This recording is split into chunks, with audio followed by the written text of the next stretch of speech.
The wedding invitation sat on Claire's kitchen table like a grenade with the pin already pulled. Her ex-fiancé, the man who'd ghosted her 3 years ago without a word, wanted her there, wanted her to watch him marry someone else. The elegant script on the envelope blurred as her hands shook. She should burn it, throw it away, pretend it never arrived. Instead, Clara did something that surprised even herself. She decided to go. If you want to see how a forgotten waitress becomes the woman everyone can't stop watching, stay until the end. Hit that like button and comment with your city. I want to see how far this story travels. The envelope had arrived on a Tuesday. Clara remembered that detail because Tuesdays were always slow at the diner, which meant she'd had too much time to stare at it between refilling coffee cups and pretending to smile at customers who never really saw her anyway. The invitation was thick, expensive paper, the kind that whispered money in a way her own life never had. She'd recognized the return address immediately. The Blake family estate, 40 minutes outside the city, in one of those neighborhoods where the driveways were longer than her entire street. Her first instinct had been to rip it up. Her second had been to cry. She'd done neither. Instead, she'd slipped it into her apron pocket and finished her shift, the weight of it pressing against her hip like a brand. Now, standing in her cramped studio apartment with peeling wallpaper and a radiator that only worked when it felt like it, Clara spread the invitation across her second-hand coffee table. The script was elegant, probably hand-done by some calligrapher who charged more for a single envelope than Clara made in a week. Mr. and Mrs. Jonathan Blake request the honor of your presence at the marriage of their son, Ethan Charles Blake, to Miss Vanessa Catherine Morrison. Clara's stomach twisted. She knew she should feel something clean, anger maybe, or the sharp satisfaction of being over it. Instead, what she felt was messy and complicated, like roots that had grown too deep to pull out without tearing something vital. 3 years. It had been 3 years since Ethan had simply stopped calling, stopped texting, stopped existing in her life as if their 2 years together had been nothing more than a fever dream she'd woken from alone. No explanation, no closure, just silence. And then eventually, through the grapevine of mutual acquaintances, the news that he was seeing someone new, someone appropriate, someone from his world. Clara had tried to move on. She'd really tried. But you don't just forget someone who'd looked at you like you were the only real thing in a room full of pretenders, who'd made promises in the dark that felt like vows. Even when those promises turned out to be as substantial as smoke. Her phone buzzed. A text from her roommate, Jess, who was working the night shift at the hospital. Please tell me you're not still staring at that thing. Clara typed back. How did you know? Because I know you. Throw it away, Clara. He doesn't deserve even a second of your mental energy. Sound advice. Practical. Exactly what Clara would tell someone else in her situation. She set the phone down and picked up the invitation again, running her thumb over the embossed lettering. The wedding was in 3 weeks. 3 weeks to decide whether she was brave enough or stupid enough to actually show up. The rational part of her brain screamed no. The part that had spent 3 years rebuilding herself from the crater Ethan had left. The part that had learned to function again, to laugh again, to believe she might eventually be okay again. That part knew better than to walk back into his orbit. But there was another part of her, smaller and angrier, that wanted to look him in the eye, wanted him to see her and remember what he'd thrown away, wanted to prove to him, to herself, to everyone who'd watched her fall apart, that she'd survived. The problem was, she didn't look like someone who'd survived. She looked exactly like what she was. A 28-year-old waitress living paycheck to paycheck in a building where the elevator had been broken for 6 months. Her wardrobe consisted of the 2 dresses she rotated for any occasion that wasn't work. And her idea of luxury was buying name-brand cereal instead of the store brand. She couldn't show up looking like this, like someone who'd been left behind and stayed there. Clara was still turning this over in her mind 2 days later when she spilled coffee on a customer. Not just any customer, the customer. The one in the corner booth who always ordered black coffee and sat for hours with a laptop and papers spread across the table like he was running a business from her diner. He was probably in his mid-30s, always wore suits that even Clara's untrained eye recognized as expensive. And he never smiled, not once in the 3 months he'd been coming in. "Oh my God," Clara gasped, grabbing napkins and dabbing uselessly at the spreading brown stain on his sleeve. "I'm so sorry, I didn't, it's fine." His voice was clipped, controlled. He moved his papers out of the splash zone with quick efficiency. It's not fine. Your shirt is just a shirt. He finally looked up at her, and Clara found herself staring into eyes that were an unsettling shade of gray. Not warm gray, not soft gray, steel gray, the kind that saw too much. You've been distracted all week. Whatever it is, deal with it before you hospitalize someone with third-degree burns. Clara felt her face flush. I said I'm sorry. And I said it's fine. He pulled his laptop closer, effectively dismissing her. She should have walked away. Should have taken the out he'd given her and gone back to her other tables. Instead, she heard herself say, Do you always have to be such an asshole? The words were out before she could stop them. In 4 years of waitressing, Clara had perfected the art of swallowing her actual thoughts. Customers could be rude, handsy, or completely impossible, and she smiled through it all because she needed the tips. But today, apparently, her filter had gone on vacation. The man's eyebrows rose slightly, the closest thing to surprise she'd seen from him. Excuse me? You heard me. Clara was committed now, even as her rational brain screamed at her to shut up. You've been coming here for months. You never say please, you never say thank you, and just now when I apologized, you basically told me I'm incompetent. I told you to deal with your distraction, which is none of your business. They stared at each other. Clara waited for him to call her manager, to demand she be fired, to make a scene. Instead, something shifted in his expression, not quite a smile, but a crack in the armor. You're right, he said. That was out of line. Clara blinked. What? I said you're right. He closed his laptop. Sit down. I'm working. The diner's empty except for the old man at the counter who hasn't looked up from his newspaper in 40 minutes. Sit. Clara glanced around. He wasn't wrong. Thursday afternoons were dead. Still, she hesitated. I'm not going to attack you, the man said dryly. I'm going to buy you a cup of coffee, and you're going to tell me what's got you so distracted you're assaulting customers with hot beverages. I don't... Sit down, Clara. The use of her name, right there on her name tag, but still, made it feel personal somehow. Against her better judgment, she slid into the booth across from him. Up close, she could see details she'd missed from a distance. A small scar above his left eyebrow. Tired lines around his eyes that suggested he didn't sleep enough. Hands that looked strong, but showed no signs of manual labor. Office hands, but confident ones. I'm Adrian, he said. Adrian Vale. I know. I've seen your credit card. Fair enough. He signaled to Marcus, the other server, who raised an eyebrow but brought over 2 cups of coffee. So, what is it? Boyfriend trouble? Family drama? Existential crisis? Why do you care? I don't particularly. Adrian dumped sugar into his coffee without measuring. But I'm curious. You've been competent, if not particularly memorable, for months. Then this week, you've been a mess. Something changed. Clara should have been offended by not particularly memorable, but he wasn't wrong. She'd cultivated invisibility like a skill. Kept her head down, did her job, went home. Safe. Forgettable. I got a wedding invitation, she heard herself say. From my ex. Adrian's expression didn't change. And? And he's the one who ended things. Just stopped talking to me one day. No explanation, no closure, and now he wants me to watch him marry someone else. So don't go. That's what everyone says. Everyone's usually right about the obvious things. Adrian studied her over the rim of his cup. But you want to go anyway. It wasn't a question. Clara felt stripped bare under that gray gaze. I want him to see me. To know I didn't just disappear, that I'm not nothing. But you think you look like nothing. Direct hit. Claire's throat tightened. I don't exactly scream doing great without you. No, Adrian agreed. You scream barely holding it together, which is honest at least, but not particularly strategic. Clara stood up.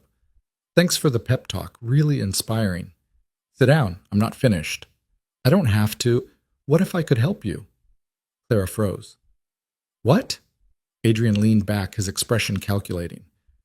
You want to show up at this wedding looking like someone who moved on, someone who won, someone memorable.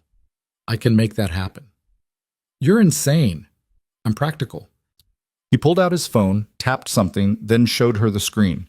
It was a photo from what looked like a charity gala. Adrian in a tuxedo with a stunning woman in a red dress on his arm.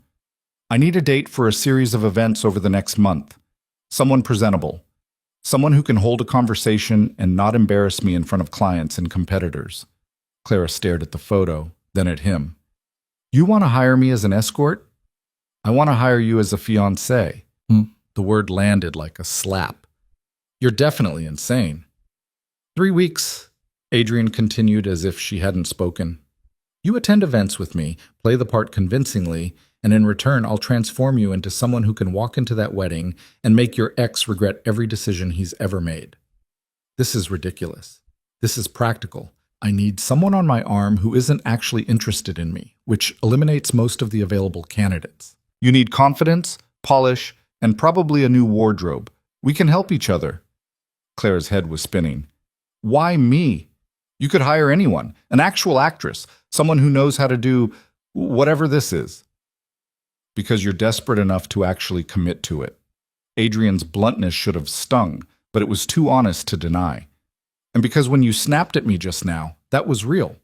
You've got backbone under all the self-pity. I can work with that. I don't have self-pity. You're considering going to your ex's wedding to prove you're okay. That's textbook self-pity. He finished his coffee. Here's the deal. 3 weeks. I'll pay you $20,000, cover all expenses, and provide everything you need to transform from invisible waitress to unforgettable. All you have to do is show up when I need you and convince people we're engaged. $20,000. Clara's rent was $700 a month. That kind of money could change everything. Could give her breathing room, options, a chance to actually think about what she wanted instead of just surviving. This is crazy, she whispered. Probably. Adrian stood, pulled out his wallet, and dropped $200 bills on the table. One for the coffee, one for thinking it over. You have until tomorrow to decide. He was halfway to the door when Clara called out, Why are you doing this? Adrian turned back. For a moment, something genuine crossed his face, something that looked almost like pain before it was shuttered away. Because I need you to be someone you're not, and you need to remember who you could be. That's called a fair trade. Then he was gone, and Clara was left staring at $200 and an offer that felt like either salvation or the worst mistake of her life. She didn't sleep that night, lay in bed staring at the ceiling, running through every possible outcome. The smart move was obvious. Say no, throw away the wedding invitation, keep her head down, and her life small and safe. But Clara was so tired of safe, tired of being invisible, tired of letting Ethan's abandonment define her. When morning came, she grabbed her phone before she could overthink it. Adrian had left his number on the receipt. She typed out a message, deleted it, typed another, deleted that too. Finally, she settled on 4 words. I'm in. What's next? The response came 30 seconds later. Saturday, 9 a.m. I'll send you the address. Don't be late. Clara spent the next 2 days in a fog of anxiety and anticipation. She told Jess she was picking up some catering shifts for extra money, which wasn't technically a lie, but felt like one anyway. Jess would think she was insane. Hell, Clara thought she was insane. Saturday morning, she took 3 buses to reach the address Adrian had sent. It was in a part of the city she never had reason to visit, where the buildings were sleek glass and steel, where everyone walking past looked like they had somewhere important to be. The address led to a high-rise with a doorman who checked her name against a list before allowing her into the elevator. 23rd floor. Her stomach churned the entire ride up. Adrian answered the door in jeans and a t-shirt, which was somehow more unsettling than the suits. It made him look younger. Human. You're on time, Wiz, he said. That's a start. The penthouse was exactly what Clara expected. Minimal furniture, floor-to-ceiling windows with a view of the city, art that was probably worth more than she'd make in a lifetime. It screamed money in that quiet way that was somehow louder than obvious displays of wealth. Before we start, Adrian said, gesturing her toward the living room, we need to establish ground rules. Clara sat on the edge of a leather couch that probably cost more than her car. Okay. First, this is a business arrangement. Nothing personal. We're not friends. We're not dating. We're colleagues in a mutually beneficial partnership. Got it. Second, when we're in public, you are completely devoted to me. Convincingly so. Can't have people thinking this is fake. Claire's cheeks heated. Define devoted. Hand holding. Appropriate displays of affection. Acting like you actually enjoy my company. His tone was dry. I know that last part will be a stretch. You're hilarious. Third, you do exactly what I tell you to do regarding your transformation. No arguing, no second guessing. I know what works in my world. You don't. The arrogance should have pissed her off. Instead, Clara found it oddly reassuring. At least he was honest about it. And fourth, Adrian continued, when this is over, it's over. Clean break. No drama, no complications. You go to your wedding, make your statement, and we walk away from each other. That's the part I'm most looking forward to, Clara muttered. Something that might have been amusement flickered across Adrian's face. Good. Then we understand each other. He stood. Come on, we're starting with the easy part. What's the easy part? Shopping, Clara laughed. She couldn't help it. The idea of shopping being easy showed exactly how different their worlds were. I don't think... Rule 3, Adrian interrupted. No arguing. Let's go. The next 4 hours were surreal. Adrian drove them to a district Clara had only seen in magazines, where stores didn't have price tags because if you had to ask, you couldn't afford it anyway. He moved through boutiques like he owned them, pointing at things while salespeople rushed to accommodate. Clara stood like a mannequin while she was measured, dressed, redressed. Adrian sat in a chair giving curt yeses or nos to each outfit. No maybes. Everything was definitive. That one washes you out. Too trendy. She needs classic. Better. We'll take it in navy and black. Clara caught sight of herself in a mirror wearing a dress that probably cost more than her monthly salary. She looked different. The dress had structure, made her look taller, more polished. But her face still looked uncertain, her posture still defensive. Stop slouching, Adrian said without looking up from his phone. Clara straightened automatically, then felt annoyed at herself for following orders so easily. By the time they left, Clara had 6 bags of clothes, 3 pairs of shoes, and a mild case of shell shock. Adrian loaded everything into his car like it was nothing. Monday, he said as they drove back toward her neighborhood. I'm sending a car for you at 6 a.m. In the morning? Yes, Clara. Morning happens before noon. You'll be meeting with my stylist, then my personal trainer. Then we're having dinner with a potential client and his wife. Consider it a trial run. 6 a.m. is Rule 3. Clara bit back her protest. She'd agreed to this. No backing out now. When Adrian pulled up in front of her building, he didn't comment on the graffiti or the broken streetlight, just handed her a garment bag from the back seat. For Monday night, don't lose it. Clara took the bag. Thank you. For today. I know you didn't have to... I'm not doing you a favor, Adrian interrupted. This is a business transaction. Don't make it complicated. Right. Business. Got it. She climbed out of the car, then paused. Adrian, why do you need a fake fiancé anyway? His expression shuddered. Because real ones come with expectations I'm not interested in meeting. Same time Monday. Don't be late. He drove off before she could respond, leaving Clara standing on the sidewalk holding bags that cost more than everything else she owned combined. Inside her apartment, she hung the garment bag carefully and sat on her bed, suddenly exhausted. Her phone buzzed, a text from a number she didn't recognize. Contract attached. Read it. Sign it. Send it back by tomorrow night. The attachment was 12 pages of legal language that made Clara's head hurt. She skimmed through confidentiality clauses, behavior expectations, termination conditions. It was real. This was actually real. At the bottom was a line for her signature and the payment terms. $10,000 up front, $10,000 when the arrangement ended, deposited directly into her account. Clara's hand shook as she signed electronically and sent it back. Within minutes, her phone dinged with a bank notification. $10,000. Just like that. She stared at the number until her eyes blurred. This was really happening. Sunday passed in a haze. Clara tried to eat, couldn't. Tried to sleep, couldn't. Tried on the dress for Monday 3 times, each time convincing herself she looked ridiculous. When the car arrived Monday morning at exactly 5:58 a.m., Clara was already waiting outside, dressed in one of the new outfits Adrian had approved. Black pants, a silk blouse, heels that made her 3 inches taller and significantly less stable. The driver said nothing, just held the door open. Clara slid into the back seat and watched her neighborhood disappear through tinted windows. Adrian's stylist turned out to be a woman named Patricia who took one look at Clara and sighed like she'd just been handed an impossible task. "Well," Patricia said, circling Clara slowly, "at least you have good bone structure. We can work with that." The next 3 hours were torture, haircut and colored, makeup applied and removed and applied again. Patricia explaining in excruciating detail why everything Clara had been doing was wrong. Foundation is not optional.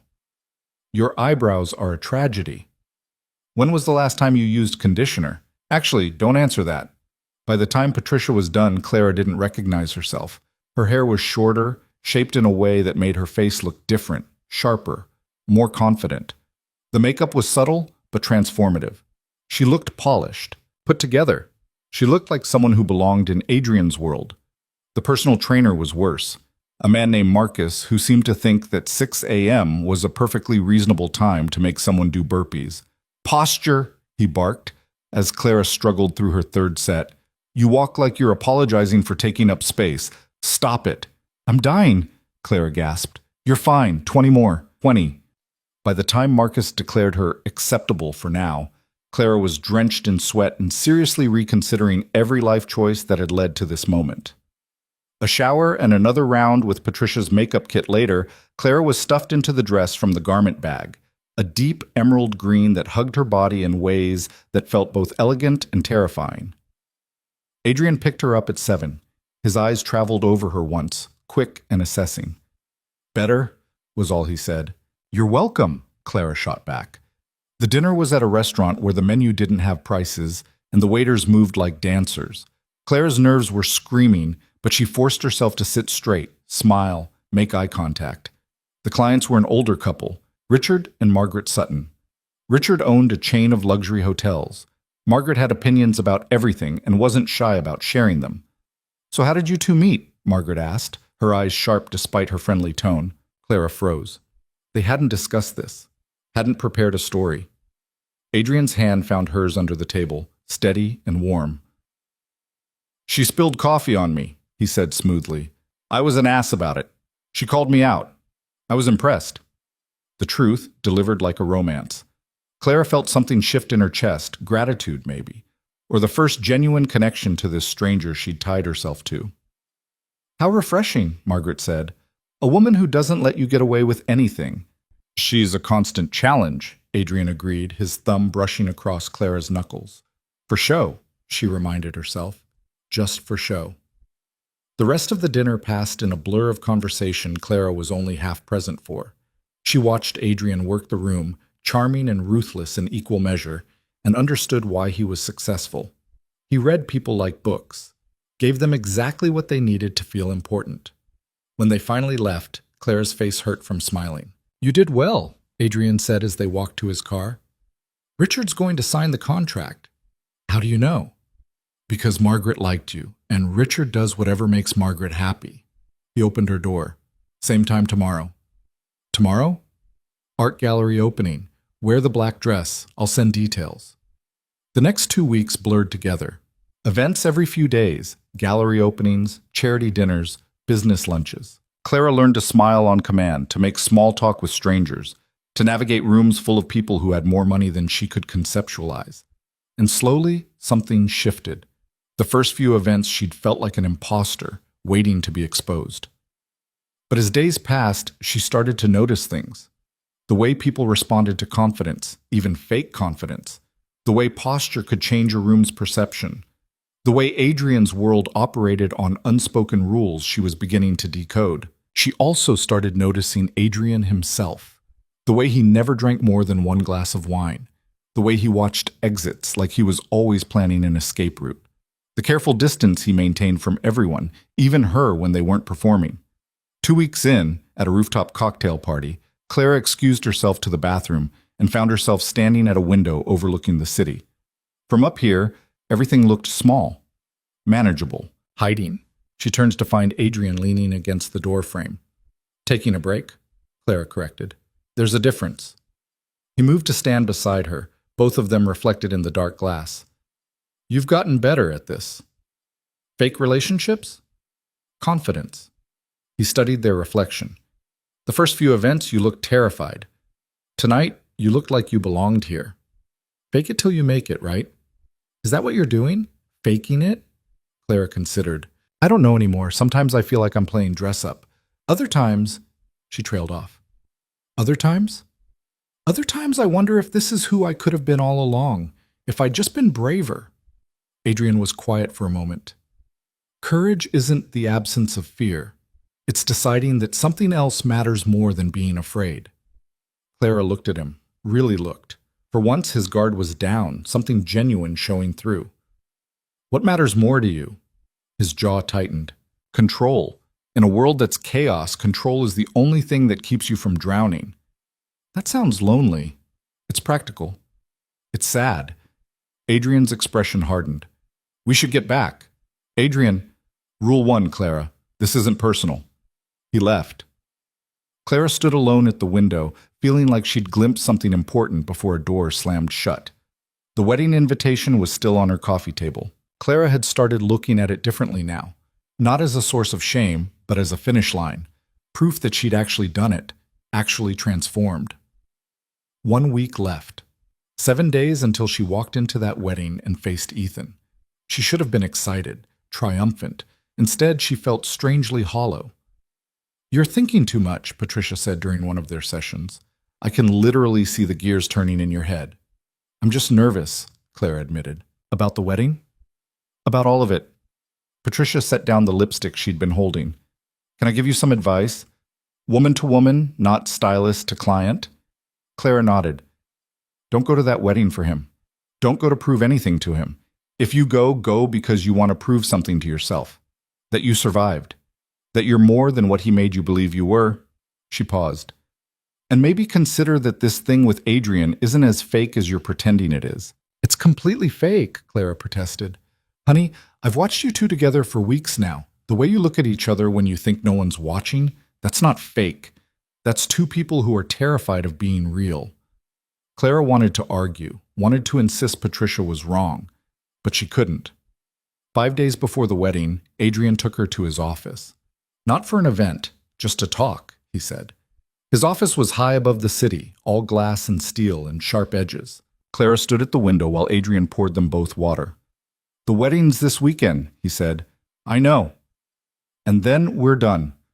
Clara's stomach dropped. She'd known this was coming, had agreed to it, but hearing it said out loud felt different, final. That was the deal, she managed. Adrian was quiet for a long moment. I've been thinking about extending our arrangement. Clara turned. What? You've been useful, good at this. I could use someone like you on a more permanent basis. Someone like me. Someone who can navigate my world, play the part convincingly. It should have felt like a compliment, an opportunity. Instead, it felt like being told she was good at pretending to be human. So I'd just keep being your fake fiancé indefinitely? We could negotiate new terms, better pay, benefits. And I'd keep pretending, keep being someone I'm not. You'd be someone successful, someone powerful. Clara laughed, the sound bitter. You don't get it, do you? This whole thing, I thought it was about becoming more myself, more confident, more capable. But all I've done is trade one performance for another. With Ethan, I performed being enough for him. With you, I'm performing being enough for your world. I'm still not just me. Who's me? Adrian's voice had an edge now. The waitress who let her ex define her worth? The woman who was so desperate to prove something that she agreed to this insanity? Better than being whatever you are, Clara shot back. Someone so afraid of real connection that you have to hire your relationships. She'd gone too far. She knew it the instant the words left her mouth. Adrian's face went cold. Get out! Adrian, we're done. The arrangement is over. You'll get your final payment by tomorrow. I didn't mean get out. Clara left. Got in the elevator with tears burning her eyes. She'd ruined it. Whatever fragile thing had been building between them, she'd destroyed it with truth. He wasn't ready to hear. Her phone buzzed the next morning. The final payment had been deposited, plus an extra $5,000. Blood money, she thought. Payment for being dismissed. The wedding was in 4 days. Clara had the dress, the shoes, the hair, the makeup skills. She had everything she needed to walk in there and make Ethan see her. But she didn't want to go anymore. Didn't want to prove anything to anyone. She wanted to find Adrian and apologize. To tell him she understood why he kept people at arm's length, because she did the same thing. To admit that the past few weeks had been the most alive she'd felt in years, and losing it felt like being abandoned all over again. But Adrian had made himself clear. They were done. So Clara did what she'd gotten good at. She put on her armor, the clothes, the makeup, the confident posture. She practiced her smile in the mirror until it looked real. And on Saturday, she got dressed for a wedding she no longer wanted to attend, to face a man who no longer mattered, to prove a point that no longer felt worth proving. She was halfway out the door when someone knocked. Clara opened it to find Adrian standing there in jeans and a t-shirt, looking like he hadn't slept. "Don't go," he said. Clara's hand was still on the doorknob, her entire body frozen in that moment between leaving and staying. Adrian looked wrecked, hair uncombed, stubble shadowing his jaw, eyes bloodshot like he'd spent the night staring at walls instead of sleeping. "Don't go," he said again, quieter this time. "To the wedding?" Clara's voice came out steadier than she felt. "To the wedding. To him. To any of it." Adrian stepped closer, and she could smell coffee and exhaustion on him. "You were right. What you said in my office. All of it." Clara's throat tightened. "Adrian, I shouldn't have. I hire my relationships because I'm terrified of real ones." The words came out flat, practiced, like he'd been rehearsing them. "My parents had the kind of marriage that looked perfect from the outside. Country club perfect. Magazine spread perfect. And behind closed doors, they destroyed each other. Every day.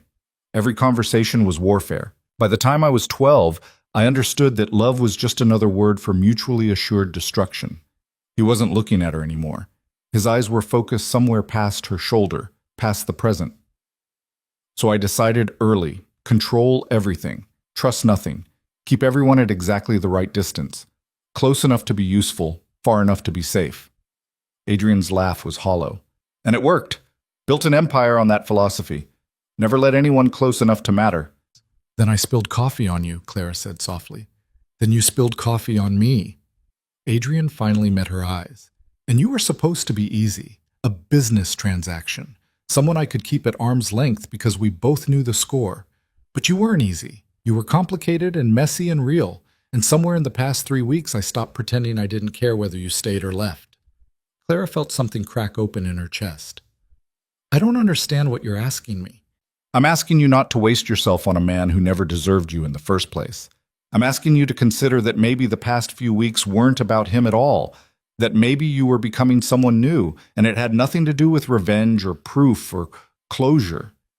And what about us?" The question slipped out before Clara could stop it. "What are we doing here?" Adrian moved closer, close enough that she could see the exhaustion etched into every line of his face. "I don't know. I've never done this without a contract and an exit clause. But I know that when you walked out of my office yesterday, it felt like losing something I didn't know I had until it was gone." Clara's hands were shaking. She'd spent 3 years believing Ethan had been her one chance at something real. Spent 3 weeks believing this thing with Adrian was just performance. And now both men stood between her and whatever came next. One pulling her backward into old wounds, one pulling her towards something terrifying and undefined. "I should still go," she heard herself say. "To the wedding. Not for him. For me. To close that chapter completely." Adrian's jaw tightened. "And then what?" "Then I figure out what comes next. Without a script. Without performing for anyone." Clara took a breath. "Including you." Something flickered across Adrian's face. Hurt, maybe, or understanding. "So this is you choosing yourself." "This is me trying to." Clara reached out, her fingers brushing his. Just that small contact sent electricity up her arm. "But I need to do it alone. No safety nets, no contracts, no one telling me who to be." Adrian looked at their joined hands. For a long moment, Clara thought he might argue, might pull her close and kiss her and make all of this simpler and more complicated at once. Instead, he stepped back. "Okay," he said. "Go to your wedding. Close your chapter. And Clara? He paused at the top of the stairs. When you're done figuring yourself out, call me, if you want to. Then he was gone, and Clara was left standing in her doorway wearing a dress that cost more than her rent, more confused than she'd been in years. The drive to the Blake estate took 40 minutes. Clara made it in 35, her foot heavy on the accelerator of the car she'd rented because showing up in her decade-old sedan felt wrong. The whole thing felt surreal, like watching herself in a movie about someone else's life. The estate looked exactly as she remembered. Sprawling mansion, manicured gardens, the kind of wealth that whispered instead of shouted. Cars lined the circular driveway.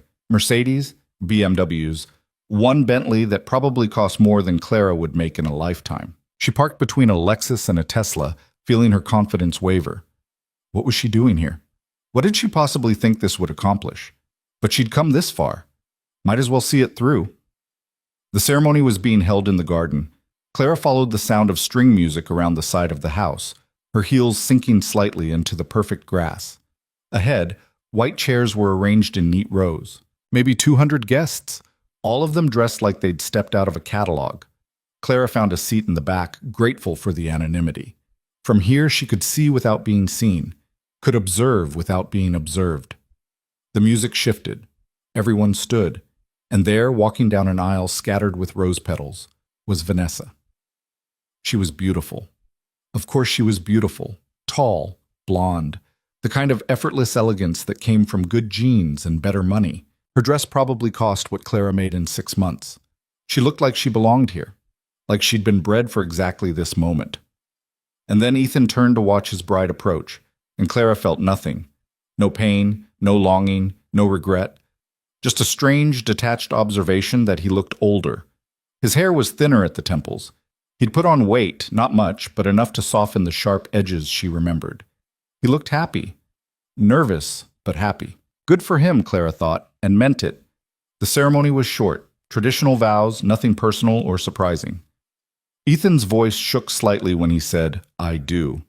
Vanessa's remained steady. They kissed. Everyone applauded, and just like that, it was over. Clara should have left then, should have slipped out during the commotion of guests standing and chattering and making their way to the reception tent. Mission accomplished. She'd seen Ethan marry someone else and survived it, but something kept her rooted in place. Some need to see this through completely, to walk into that reception and prove to herself that she really didn't care anymore. The tent was excessive, even by Blake family standards. Crystal chandeliers somehow suspended from fabric, tables draped in silk, centerpieces that were probably worth more than Clara's car. A band, not a DJ, playing jazz standards. Clara accepted a glass of champagne from a passing waiter and found a spot near the edge of the tent. From here, she could watch the crowd, old money mixing with new, everyone performing their own version of belonging. "Clara?" She turned to find Jessica Martin, one of Ethan's cousins. They'd been friendly once, before everything fell apart. "Jessica, hi." Clara forced a smile. "Oh my God, I didn't think you'd actually come." Jessica's eyes traveled over Clara's dress, her hair, her makeup. "You look amazing, like completely different." "Thank you." "No, I mean, you look great. Really. Are you here with someone?" The question Clara had been dreading. She could lie, could say yes and invent a phantom date, could tell the truth and watch pity cloud Jessica's expression. "I'm here alone," Clara said. "Just wanted to pay my respects." "That's very mature of you." Jessica sounded impressed. "I always thought Ethan was an idiot for how he handled things with you, just disappearing like that, so cowardly." Clara blinked. "You did?" "Everyone did. Well, everyone except his mother, but she never liked you anyway.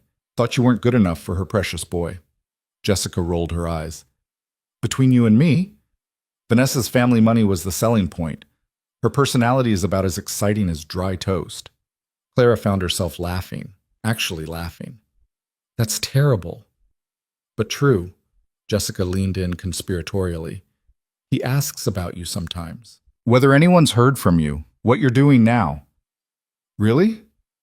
"Mm-hmm." "I think he regrets it. Not enough to have done anything about it, obviously, but there's definitely regret there." Jessica squeezed Clara's arm. "For what it's worth, you dodged a bullet. The Ethan you fell for? That guy was performing too. This is who he really is, someone who does what's expected. Always has been, always will be. Jessica drifted off to chat with other guests, leaving Clara alone with that observation. Someone who does what's expected. Was that what Ethan had been doing when he was with her? Playing at rebellion, at choosing love over obligation, right up until the moment it got too real? Well, well, the ghost of girlfriends passed. Clara didn't need to turn around to recognize that voice. Ethan's mother, Patricia Blake, the woman who'd made it clear from day one that a waitress from the wrong side of town would never be good enough for her son. Clara turned slowly, keeping her expression neutral. Mrs. Blake, congratulations on the wedding. Patricia's eyes narrowed, taking in Clara's transformation the way a jeweler might examine a suspicious diamond. I must say, I'm surprised to see you here. I didn't realize you and Ethan had remained in contact. We haven't. Then why... Patricia stopped, understanding dawning. Ah, you came to make a scene. How predictable. Clara could feel eyes turning toward them, conversations quieting. The tent suddenly felt smaller, the air thicker. I didn't come to make a scene, Clara said quietly. I came because I was invited. By whom? Certainly not by your son. Clara pulled the invitation from her purse, held it up. See? My name, his wedding. An invitation is an invitation, Mrs. Blake. Patricia's face flushed. That must have been a mistake. An oversight in the guest list. You can't possibly think you're actually welcome here. Mother. Ethan appeared at Patricia's elbow, looking uncomfortable. Up close, Clara could see the lines around his eyes, the tension in his shoulders. He looked tired.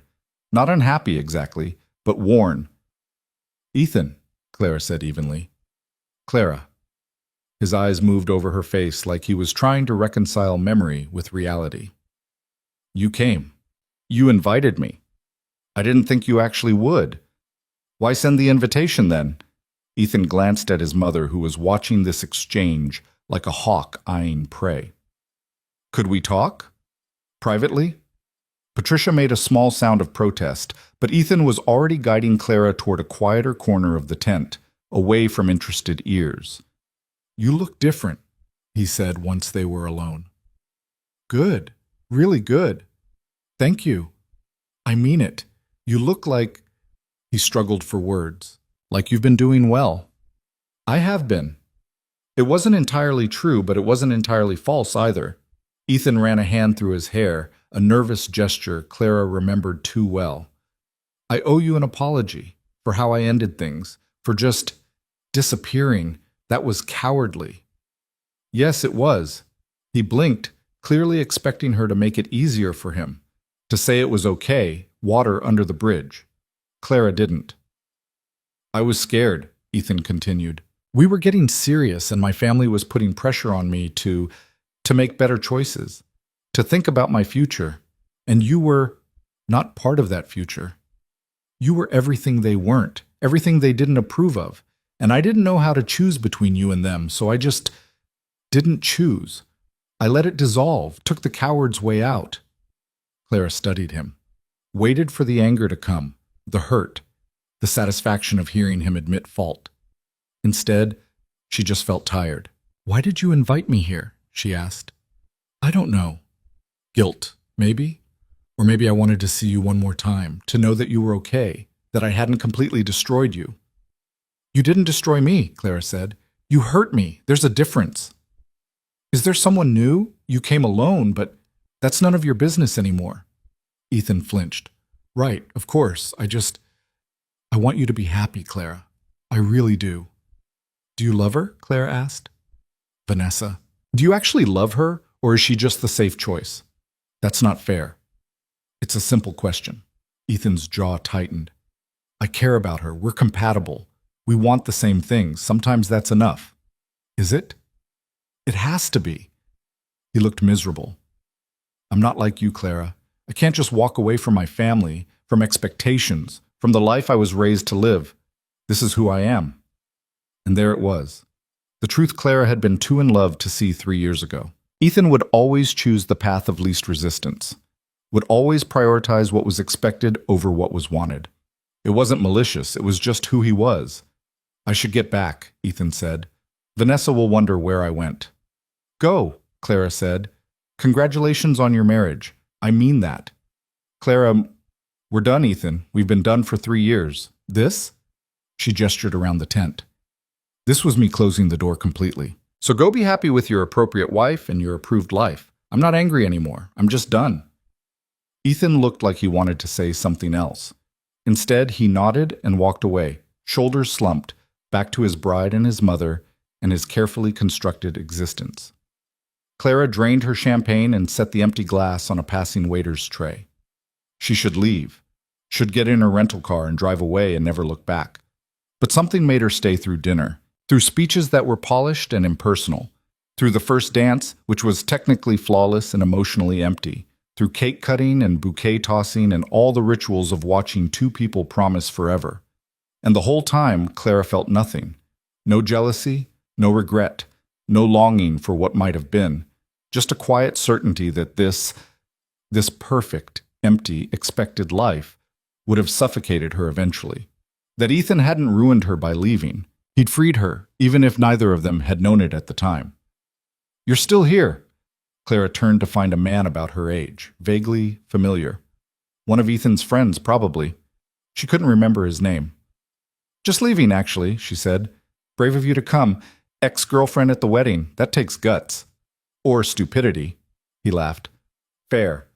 I'm Marcus, by the way. We met a few times when you and Ethan were together. Right, I remember. She didn't, really, but it seemed polite. Can I buy you a drink? There's an open bar, so technically I'm not buying you anything, but the gesture stands. Clara hesitated. Marcus seemed nice enough, normal, the kind of guy who might represent a fresh start, a normal relationship, a simple path forward. Thanks, she said, but I think I'm done with weddings for the night. Rain check? She smiled. Maybe. Clara made her way to the parking lot, her heels crunching on gravel. The sun was setting, painting the sky in shades of orange and pink. Behind her, music and laughter drifted from the tent. Ethan's new life playing out exactly as it should. She slid into the rental car and sat for a moment, hands on the wheel, breathing in the silence. She'd done it. Come to the wedding, faced Ethan, survived it, and she felt nothing. That should have been victory, should have been closure. Instead, it felt hollow, like she'd been working toward the wrong finish line all along. Clara pulled out her phone. Adrian's number was still there, exactly where she'd left it. Her thumb hovered over the call button. What would she even say? That she'd gone to the wedding and realized she didn't care about Ethan anymore? That the past 3 weeks had been more real than anything she'd felt in years? That she was terrified of what came next, but even more terrified of walking away from the possibility of something genuine? She put the phone down, started the car, drove. Not home. Not to Adrian's penthouse. Just drove, windows down, letting the evening air wash over her. She ended up at a diner. Not the one she worked at, but similar enough. Vinyl booths, flickering fluorescent lights, a waitress who looked as tired as Clara had felt for years. She ordered coffee and pie and sat in a corner booth watching normal people live normal lives. Her phone buzzed. A text from Jess. How did it go? Did you make him cry? Please tell me you made him cry. Clara smiled despite herself. Nobody cried. It was fine. I'm fine. Where are you? Diner off Route 9, the one with the broken sign. Stay there. I'm coming. 20 minutes later, Jess slid into the booth across from her, still in her scrubs from the hospital. She took one look at Clara and said, You're having an existential crisis. How can you tell? Because I've known you for 6 years, and you only eat pie when you're having an existential crisis. Also, you're wearing a dress that costs more than my car to a diner. So either you're having a crisis or you've lost your mind. Clara laughed. Actually laughed. Maybe both. Talk to me. What happened? So Clara told her. Not everything. Not the details of her arrangement with Adrian. Not the complicated mess of feelings she'd been avoiding. But the broad strokes. The wedding. Seeing Ethan. Realizing she didn't care anymore. That's good, right? Jess said. That's what you wanted. I thought it was. Clara pushed pie crumbs around her plate. But now I don't know what I want. For 3 years, I've been defined by what Ethan did to me. And then for 3 weeks, I was defined by this transformation, this revenge plot. And now I'm just me, and I have no idea who that is. Jess reached across the table, grabbed Clara's hand. You're someone who survived being abandoned and didn't let it break her. Someone who took a crazy chance on something that terrified her. Someone who's figuring it out as she goes, which is all any of us are doing. When did you get so wise? I've always been wise. You just never listened to me. Jess squeezed her hand. Now tell me about the mysterious benefactor who gave you that dress and that haircut and whatever happened to your eyebrows. Clara's face heated. It's complicated. Complicated how? Complicated like he offered me money to be his fake fiancé, and I said yes, and then I might have caught feelings and ruined everything. Jess's eyes went wide. I'm sorry, what? You've been fake engaged to someone for 3 weeks and you didn't tell me? I thought you'd think I was insane. I do think you're insane. But I also think that's the most interesting thing you've done in years. Jess leaned forward. Tell me everything, and don't leave out any details. So Clara told her. The coffee spill. Adrian's offer. The contract. The events. The slow realization that what she felt wasn't fake anymore. The fight. His appearance at her door this morning. When she finished, Jess was quiet for a long moment. Okay, she finally said. So you're in love with him? I didn't say that. You didn't have to. I can hear it in your voice. You're terrified and falling and completely out of your depth. That's not love. That's panic. Sometimes they're the same thing. Jess signaled the waitress for more coffee.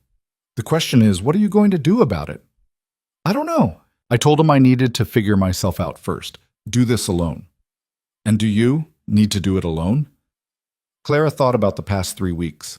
The way Adrian had pushed her, challenged her, forced her to see herself differently. The way she'd pushed back, refused to just be what he wanted, insisted on being complicated and difficult and real. I don't know, she admitted. Maybe I need to know I can stand on my own before I try to stand with someone else. Or maybe, Jess said gently, you've been standing on your own for 3 years and you're just scared to lean on someone again. The words hit harder than they should have, because Jess was right. Clara had built her life around not needing anyone, not depending on anyone, not giving anyone the power to hurt her again. And Adrian had slipped past all those defenses without her noticing until it was too late. I don't know how to do this, Clara whispered. How to be with someone without losing myself again. Then maybe you find someone who doesn't want you to lose yourself. Who wants all the complicated, messy, difficult parts? Jess stood, dropped money on the table. Come on, I'm taking you home. I can drive. You're having a crisis. I'm not letting you drive. They drove back to the apartment in comfortable silence. At some point, Clara dozed off, exhausted from the emotional whiplash of the day. She woke up to Jess shaking her shoulder. We're here, and you have a visitor. Clara blinked awake. Adrian was sitting on the steps leading to her building, looking exactly as wrecked as he had that morning. I'll be upstairs, Jess said. Take your time. And Clara, don't overthink this. Just be honest. Clara got out of the car, approached Adrian slowly. He stood when he saw her, hands shoved in his pockets. How was the wedding? He asked. Boring. Expensive. Exactly what I expected. Did it give you what you needed? Clara thought about that, about watching Ethan marry someone else and feeling nothing, about realizing that closure wasn't about him at all. No, she said, because what I needed wasn't there. It was never there. Adrian took a step closer. Where is it? Clara's heart hammered. This was the moment, the choice, safety or risk, alone or together, the path she knew or the one that terrified her. I think it's right here, she said quietly, and that scares me more than anything. Why? Because I don't know how to do this without losing myself, without becoming just what you need me to be. Adrian reached out, his hand cupping her face with surprising gentleness. Then don't. Be difficult. Be complicated. Push back when I'm being an ass, which is often. Keep me honest. The last thing I want is someone who just agrees with me. That sounds exhausting. Probably. His thumb brushed across her cheekbone. But the alternative is going back to that penthouse alone and pretending I don't care that you're not there. And I'm done pretending. Clara closed her eyes, leaning into his touch. I don't have a job anymore. I quit the diner 2 weeks ago. Good. That place was beneath you. I don't know what I want to do with my life. Figure it out. I'll wait. I'm probably going to mess this up spectacularly. So will I. Adrian's forehead touched hers, but at least we'll do it honestly. Clara opened her eyes, found his gray gaze inches away. No more contracts? No more contracts. No more performing? Just us. However messy that is. Clara kissed him. Not practiced, not for show, just real and hungry and terrified and hopeful all at once. Adrian's arms came around her, solid and sure, and for the first time in longer than she could remember, Clara felt like she was exactly where she was supposed to be. When they finally broke apart, both breathing hard, Adrian rested his forehead against hers. So what now? He asked. Clara thought about it, about the money in her bank account, about the skills she'd learned, about the woman she'd become over the past 3 weeks. Now I figure out who I am when I'm not performing for anyone, including you. She pulled back slightly. But I'd like to do that with you, if you're willing to be patient. I can do patient. You absolutely cannot. I can try. Adrian's smile was small, but genuine. Fair warning, I'm going to want to fix things, give you advice, probably try to solve all your problems. And I'm going to tell you to back off and let me handle it. That's what I'm counting on. They stood there on the steps, the city noise surrounding them, the future uncertain and terrifying and full of possibility. Clara's phone buzzed. A text from an unknown number. This is Marcus from the wedding. Got your number from Jessica. Coffee sometime? Clara showed Adrian the text, watched jealousy flicker across his face before he got it under control. You should go, he said stiffly. What? If you want to explore your options, see what else is out there. Clara kissed him again, cutting off the spiral she could feel starting. I don't want options. I want this. Whatever this is. She deleted the text without responding. Took Adrian's hand. Come on, she said. Let's go inside. Jess is probably watching from the window, and we're giving her way too much entertainment. Adrian followed her up the stairs, and Clara couldn't help but smile at how surreal this was. Hours ago, she'd been at her ex's wedding. Now she was bringing someone new into her life. Someone real, someone complicated, someone who saw her and wanted her anyway. Tomorrow she'd figure out the rest, jobs and futures and all the practical questions that came with starting over. Tonight she just wanted to be here, present, real, herself. Jess was indeed watching from the window. Clara could see the curtain flutter as they climbed the stairs, and by the time they reached the apartment door, her roommate had arranged herself on the couch with studied casualness, a medical textbook open in her lap like she'd been reading all along. Don't mind me, Jess said without looking up. Just studying. Pretend I'm not here. You're the worst liar I've ever met, Clara said. And you're bringing strange men home now. We've both grown. Jess finally looked up, her eyes moving from Clara to Adrian and back again. I'm Jess, the roommate. The one who's been listening to Clara cry over rom-coms for 3 years. Adrian. He didn't seem fazed by Jess's directness, the one responsible for the eyebrows. Jess snorted. Fair enough. Clara, there's leftover pizza in the fridge if you're hungry. I'm working a double starting at midnight, so I'll be out of your hair soon. She stood, gathering her textbook and bag. Nice to meet you, Adrian. Hurt her and I know where to hide a body. Jess, Clara protested. What? I work in a hospital. I have options. Jess squeezed Clara's shoulder on her way to her bedroom. Be good. Or don't. I'm not your mother.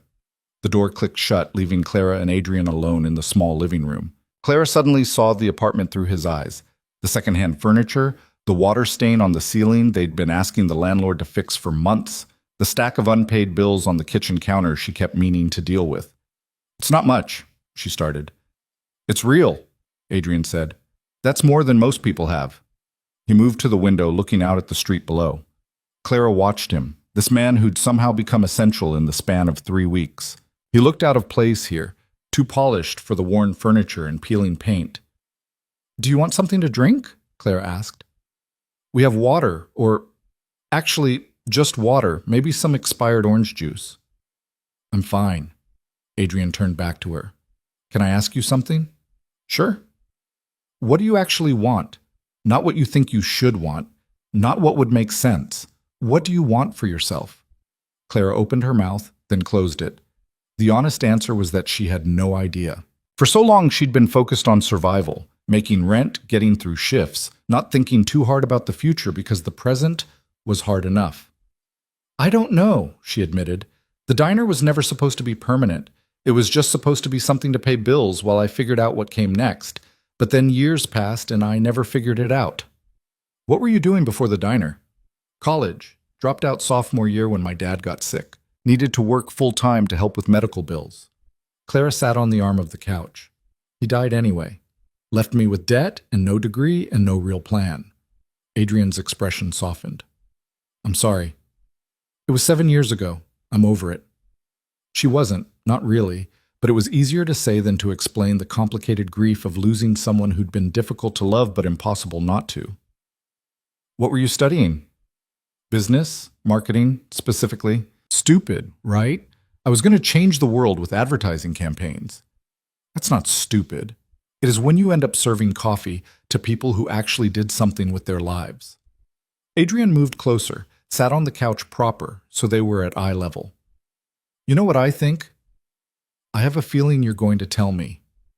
I think you're so busy punishing yourself for not having it all figured out that you've stopped trying to figure it out at all. You've made yourself small, convinced yourself you don't deserve more. Clara's throat tightened. That's not... When was the last time you applied for a job that wasn't waitressing? When was the last time you even looked? The economy's terrible. I don't have a degree. I don't have experience in anything except excuses. Adrian's tone was gentle but firm. All of that's true. None of it means you're stuck. Easy for you to say. You've probably never struggled for anything in your life. Something flashed across Adrian's face. Anger, maybe, or pain. You don't know anything about my life. Then tell me. They stared at each other. Clara could feel the tension, the same kind that had sparked between them from the beginning. Half challenge, half something else. Adrian looked away first. My father built his company from nothing. Immigrant story, bootstrap narrative, all the things people love to hear. What they don't talk about is what it cost him, what it cost all of us. He paused. He worked himself into an early grave, literally.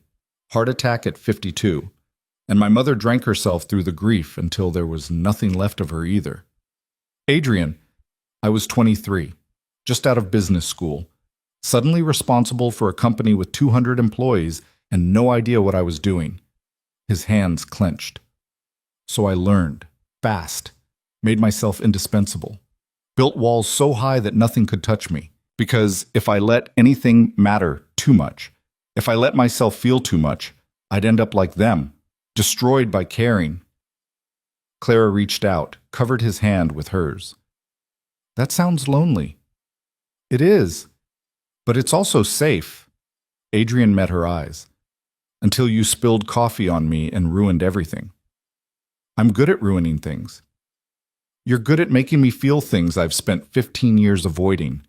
He turned his hand over, threading his fingers through hers. And I hate it, and I can't stop. Clara leaned forward, resting her forehead against his. They stayed like that for a moment, breathing together, not speaking. I don't know how to do this, Clara whispered. How to be someone's person without losing myself. Then we figure it out together, make mistakes, mess it up, try again. You make it sound simple. It's not. But simple things aren't usually worth having. Clara kissed him, slow and soft and real. No performance, no audience. Just them. When they broke apart, Adrian glanced at his watch. I should go. Let you get some rest. You could stay. The words were out before Clara could second-guess them. Adrian raised an eyebrow. Your roommate comes home at midnight. Your apartment has walls like paper. Are you sure? Not for that. Just to stay. Talk. I'm not ready for you to leave yet. Something in Adrian's expression gentled. Okay. They ended up on Clara's bed, fully clothed, talking until the early hours. Adrian told her about the company, about the pressure of keeping his father's legacy alive while trying to make it his own. Clara told him about her dad, about the guilt of being relieved when he died because it meant the medical bills would stop. They didn't solve anything, didn't make grand plans or promises, just existed together in the honesty of it all. Clara woke to sunlight streaming through her window and Adrian's arm across her waist. He was still asleep, his face relaxed in a way she'd never seen it. Younger, vulnerable. She carefully extracted herself, padded to the kitchen. Jess was already there, still in scrubs, looking exhausted. "Long night?" Clara asked. 3 codes, 2 combative patients, and a doctor who thinks he's the only person in the hospital who matters. Jess poured coffee like it was a religious ritual. "But I'm alive, unlike some people I tried to save." She paused. "That sounded darker than I meant it. You need sleep." "I need a new career." Jess gestured toward Clara's bedroom. "He stayed. We talked. That's all." "Uh-huh." Jess's knowing smile was infuriating. And nothing. We're figuring it out." "Good. Because he looks at you like you're the only real thing in his world, and you look at him like you're terrified and hopeful at the same time. That's either the start of something great or a spectacular disaster." Very reassuring. "I'm a realist." Jess finished her coffee, set the mug in the sink. "I'm crashing. Wake me if the building's on fire. Otherwise, I'm dead to the world." She paused. "I like him, by the way. Adrian. He's got that whole damaged but trying thing going on. You two might actually work." Clara was still processing that when Adrian emerged from her room, hair disheveled, looking disoriented. "Coffee?" she offered. "Please." He accepted the mug gratefully. "What time is it?" "Almost 9. I have a meeting at 10. He checked his phone, winced. 17 missed calls. That's probably not good.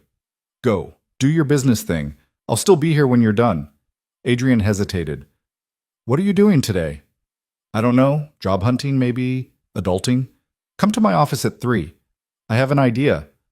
"That sounds ominous." "It's a good idea. Trust me."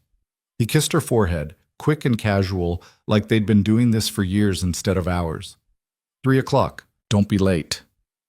After he left, Clara sat with her coffee and thought about what came next. She had money now, more than she'd ever had at once. She could take time to figure things out, go back to school, try something new. The possibilities felt both exciting and terrifying. She spent the morning updating her resume, which was depressing. 4 years at the same diner. A half-finished degree from 7 years ago. No real skills beyond customer service and the ability to carry 4 plates at once. But then she thought about the past 3 weeks. The events she'd attended, the conversations she'd navigated, the confidence she'd built, fake or not. Maybe she had more to offer than she thought. At 2:30, she headed to Adrian's office. The building was just as intimidating as she remembered, all glass and steel and people who looked like they had their lives together. The receptionist recognized her this time. "Ms. Hayes, Mr. Vale is expecting you, 23rd floor." Adrian's assistant, a sharp-eyed woman named Linda, greeted her with a professional smile. "He's finishing a call. Should be just a few minutes. Can I get you anything?" "I'm fine, thank you." Linda's eyes traveled over Clara with the kind of assessment that felt both invasive and oddly respectful. "The hair looks good. Patricia did well." "You know Patricia? Mr. Vale uses her for all his projects." Linda's tone suggested she knew exactly what kind of project Clara had been. "But you're the first one who lasted more than a week." Clara didn't know what to do with that information. Adrian's door opened. A man in an expensive suit emerged, looking pleased. Adrian followed, shaking the man's hand with practiced charm. "Richard, always a pleasure." "The pleasure's mine. Looking forward to the partnership." Richard nodded at Clara as he passed. "Ms. Hayes, good to see you again." Clara smiled, not entirely sure who Richard was, but recognizing him vaguely from one of the events. "Come in," Adrian said, gesturing to his office. The view was just as impressive in daylight. Clara moved to the windows while Adrian closed the door. "So," she said, "your mysterious idea." "I need someone to manage client relations. Someone who can attend events, represent the company, maintain relationships with key partners." Adrian leaned against his desk. "Someone personable. Someone who can think on their feet. Someone who's proven they can handle high-pressure situations. Clara turned slowly. You're offering me a job. I'm offering you an opportunity, if you want it. That's nepotism, or favoritism, or something unethical. It's practical. You're good at this. The past 3 weeks proved that. Why waste that? Clara's mind raced. A real job, in Adrian's company, working with him every day. It sounded perfect, which meant it was probably a terrible idea. I don't have experience, she said.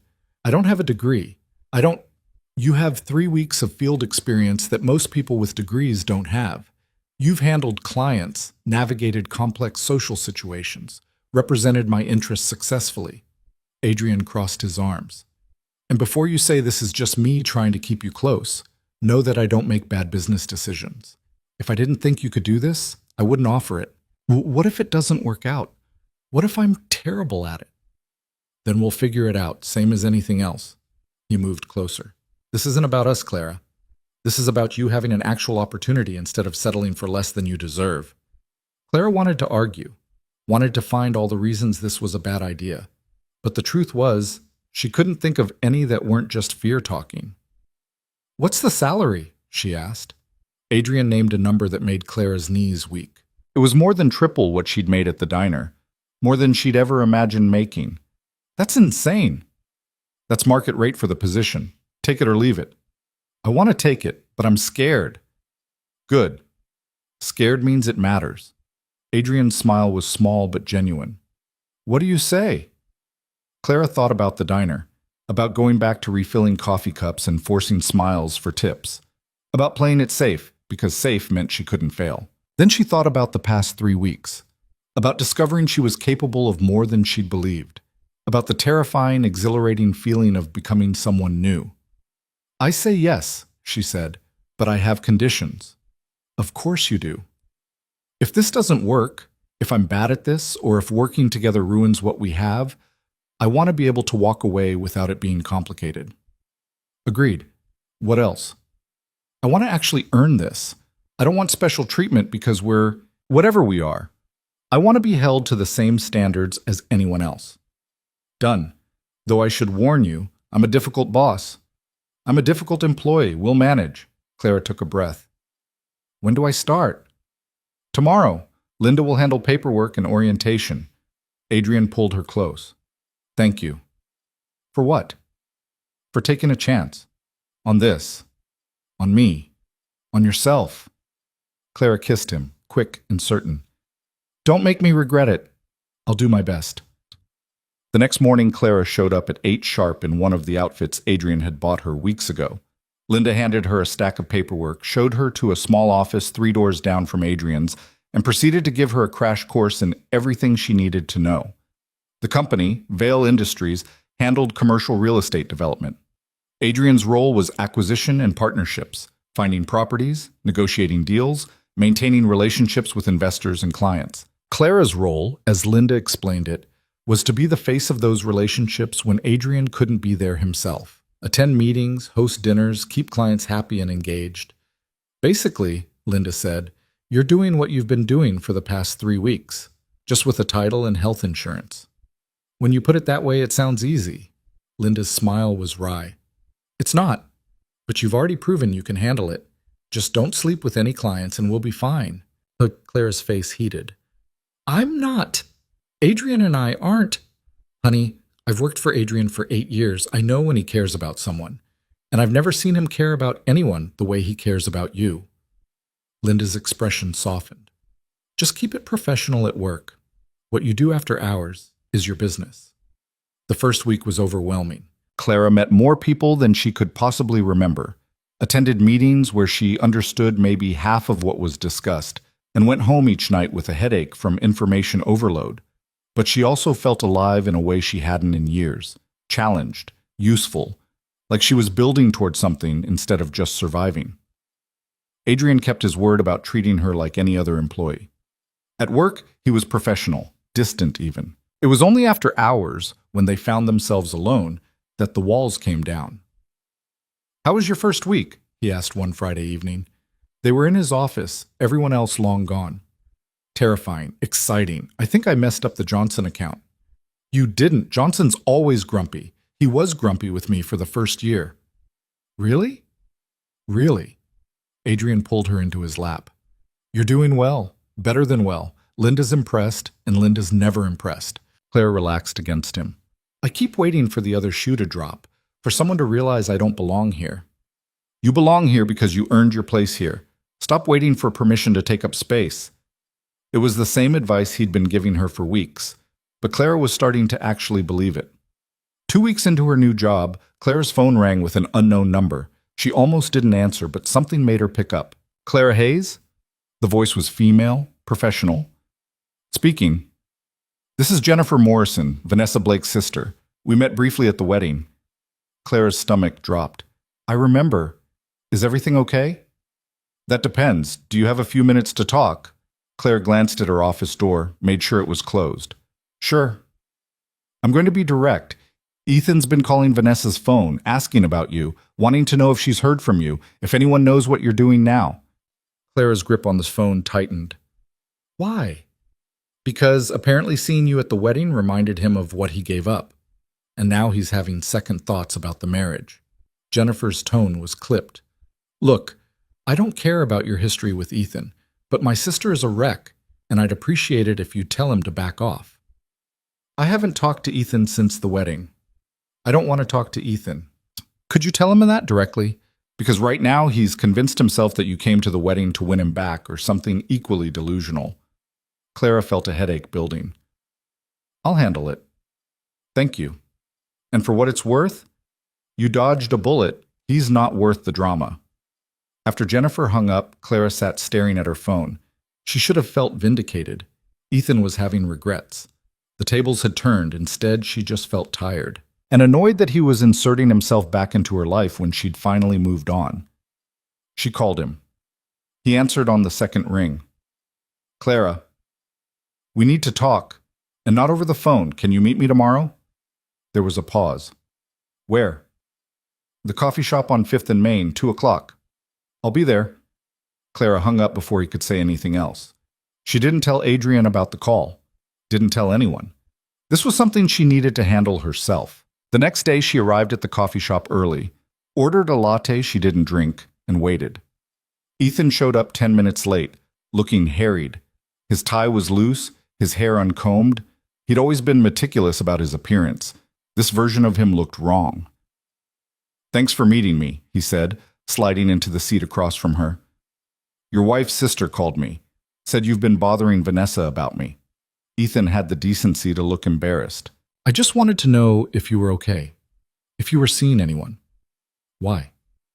Because I can't stop thinking about you, about us, about how I made the biggest mistake of my life. Clara laughed. She couldn't help it. You're joking. I'm not. Seeing you at the wedding, you looked so different, so confident, like you'd moved on completely, and I realized what I'd lost.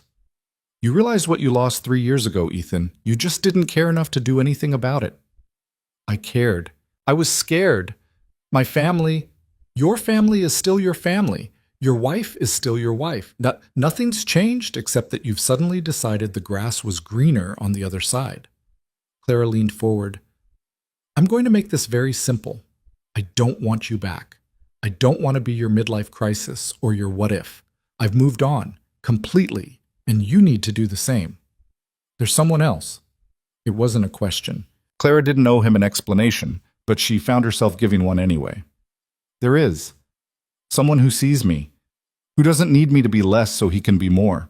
Someone who challenges me instead of trying to change me. Ethan's jaw clenched. Does he know you're broken? The words landed like a slap. Clara felt herself go cold.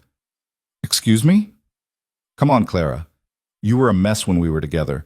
Always worried you weren't good enough. Always trying so hard to fit into my world. That's not someone who's whole. That's someone who's broken and looking for someone to fix them. Clara stood. You're right about one thing. I was broken, but not because there was something wrong with me. Because I was with someone who made me believe I needed to be less to be loved. And you know what? I'm not broken anymore. I'm just done with you, sus. She walked out before he could respond. Her hands were shaking, her eyes burning, but she didn't cry. Wouldn't give him that. By the time she got back to her apartment, the anger had faded into something quieter, sadder. Adrian called an hour later. Where are you? Home. Why? Because Linda said you left early and you looked upset. What happened? Clara told him. All of it. Ethan's call, Jennifer's request, the coffee shop confrontation. Why didn't you tell me? Adrian's voice was tight. Because I needed to handle it myself. To prove I could. And did you? Handle it. I think so. But he said something that stuck with me. Clara paused. He said I was broken. That I was just looking for someone to fix me. He's an idiot. But what if he's right? What if I'm just replacing one dependency with another? Adrian was quiet for a moment. Do you feel broken? Clara thought about it. Really thought about it. No, I feel like I'm building myself. Like I'm becoming someone I actually like. Then he's wrong, and you know it. Adrian's tone softened. I'm coming over. You don't have to. I'm coming over. Unlock your door. He arrived 20 minutes later with takeout and determination. They ate on her couch, Clara curled against his side, grateful for his solid presence. Thank you, she said, for not trying to fix this. For just being here. I can't fix you, Adrian said. You're not broken. You're just figuring it out, same as me. Clara tilted her head up, kissed him slow and soft. I love you. The words slipped out before she could stop them. Adrian went still. You don't have to say it back, Clara said quickly. I just needed to say it, needed you to know. Adrian's hand came up, cupping her face. I love you too, and that terrifies me more than anything else in my life. Good, we can be terrified together. They made love that night, unhurried and real. No performance, no walls, just them, honest and vulnerable and completely present. Afterward, lying tangled together in Clara's small bed, Adrian said, Move in with me. Clara propped herself up on one elbow. What? Move in with me. Your lease is up next month anyway. Jess is going to move in with her girlfriend. It makes sense. It makes sense, or you want me there? Both. Adrian pulled her back down. I want you there. I want to wake up with you, fall asleep with you, build something real. Clara's heart hammered. It was too fast, too much. Everything her cautious brain screamed was a bad idea. Okay, she said. Okay? Okay, I'll move in with you, but I'm keeping some of my terrible furniture. Your place needs character. Adrian laughed, the sound rumbling through his chest. Deal. Clara closed her eyes, breathing in this moment, this choice, this terrifying, exhilarating leap into the unknown. For the first time in years, she wasn't scared of falling. She was ready to fly. Moving in together turned out to be less romantic montage and more exhausting reality check. Clara had accumulated more stuff than she'd realized in 6 years of living with Jess, and most of it didn't fit Adrian's aesthetic of clean lines and deliberate minimalism. What is this? Adrian held up a ceramic frog wearing a tiny hat. That's Gerald. Jess gave him to me as a housewarming gift when I moved in. He's hideous. He's sentimental. Clara took Gerald and set him deliberately on Adrian's pristine bookshelf. He stays. Adrian looked like he wanted to argue, then seemed to think better of it. Fine, but the inflatable furniture has to go.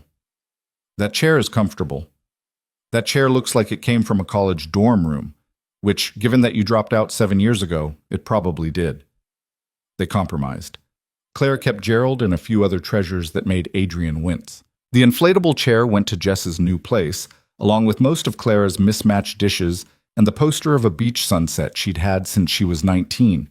What surprised Clara most was how quickly it started to feel like home. Not Adrian's home. Their home.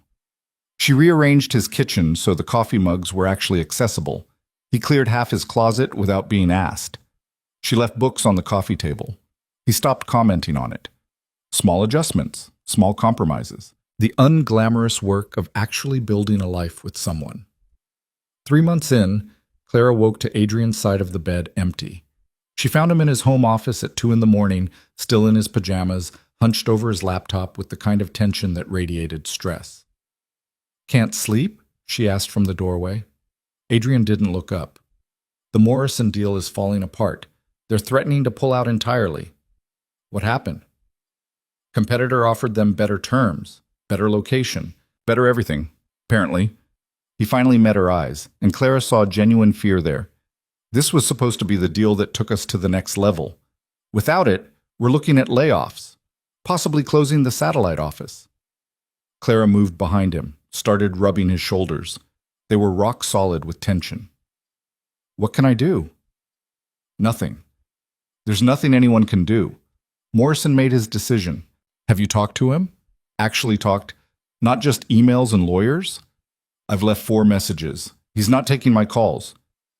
Clara thought about the past 3 months at Vale Industries, about the relationships she'd been building, the connections she'd been making, about Sarah Morrison, the client's daughter who'd mentioned at a dinner party that her father never made decisions without sleeping on them first.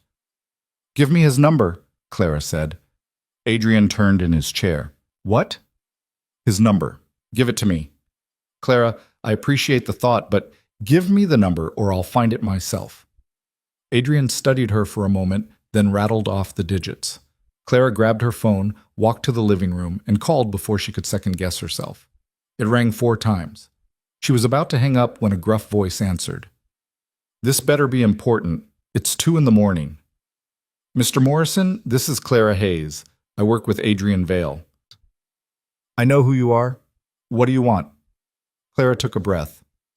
I want 5 minutes of your time. Not to pitch you anything, not to change your mind, just to talk, person to person. There was a long pause. You've got 3 minutes. Talk. Your daughter Sarah mentioned you're a Yankees fan, season ticket holder since the 80s. What does that have to do with anything? My dad was too. Took me to my first game when I was 7. Told me that loyalty mattered more than winning, that sticking with your team through the bad seasons made the good ones mean something. Morrison's tone shifted slightly. Your dad sounds like a smart man. He was. He died 7 years ago, but I still think about what he said. Clara paused.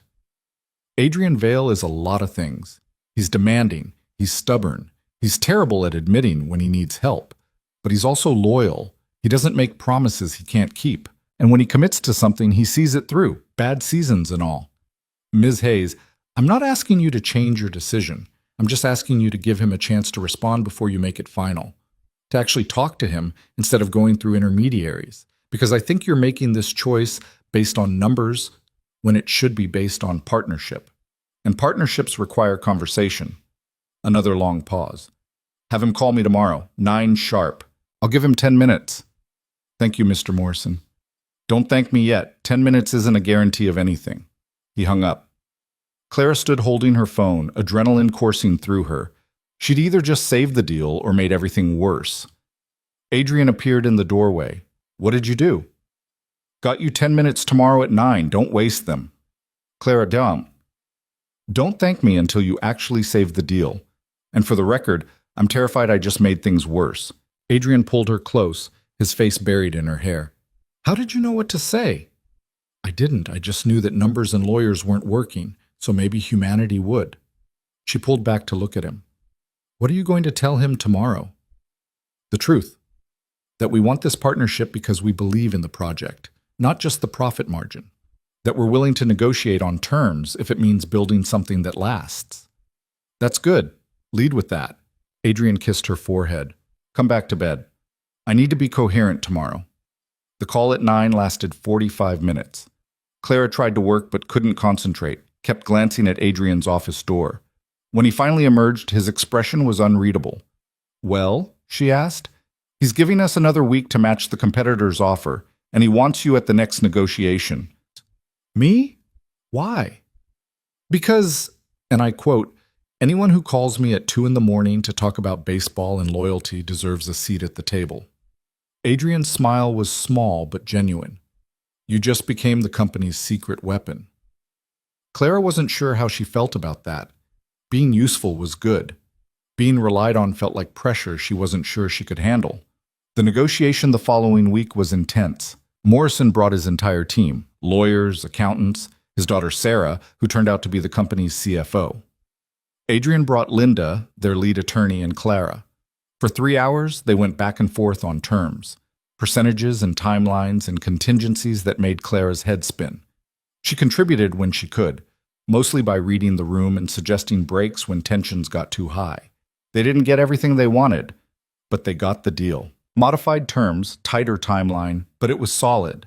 A real partnership instead of a transaction. When Morrison finally shook Adrian's hand, he turned to Clara. You remind me of my late wife. She always said business was about people, not just numbers. Took me 20 years to learn she was right. Thank you, sir. Don't thank me. Just keep that one. He nodded at Adrian. Honest. He needs someone who will. After everyone left, Adrian pulled Clara into his office and kissed her hard enough to make her forget where they were. That was, he started. Professional misconduct? Clara finished, breathless. I was going to say incredible, but yes, also probably that. He rested his forehead against hers.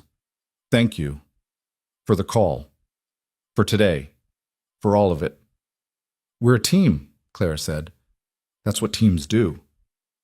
Word spread fast. By the end of the week, Clara had 3 clients specifically requesting her involvement in their accounts. Linda started CCing her on more emails. Adrian began bringing her into strategy meetings she had no business being in yet. It should have felt like victory. Instead, it felt like drowning. I don't know what I'm doing, she confessed to Jess over dinner one night.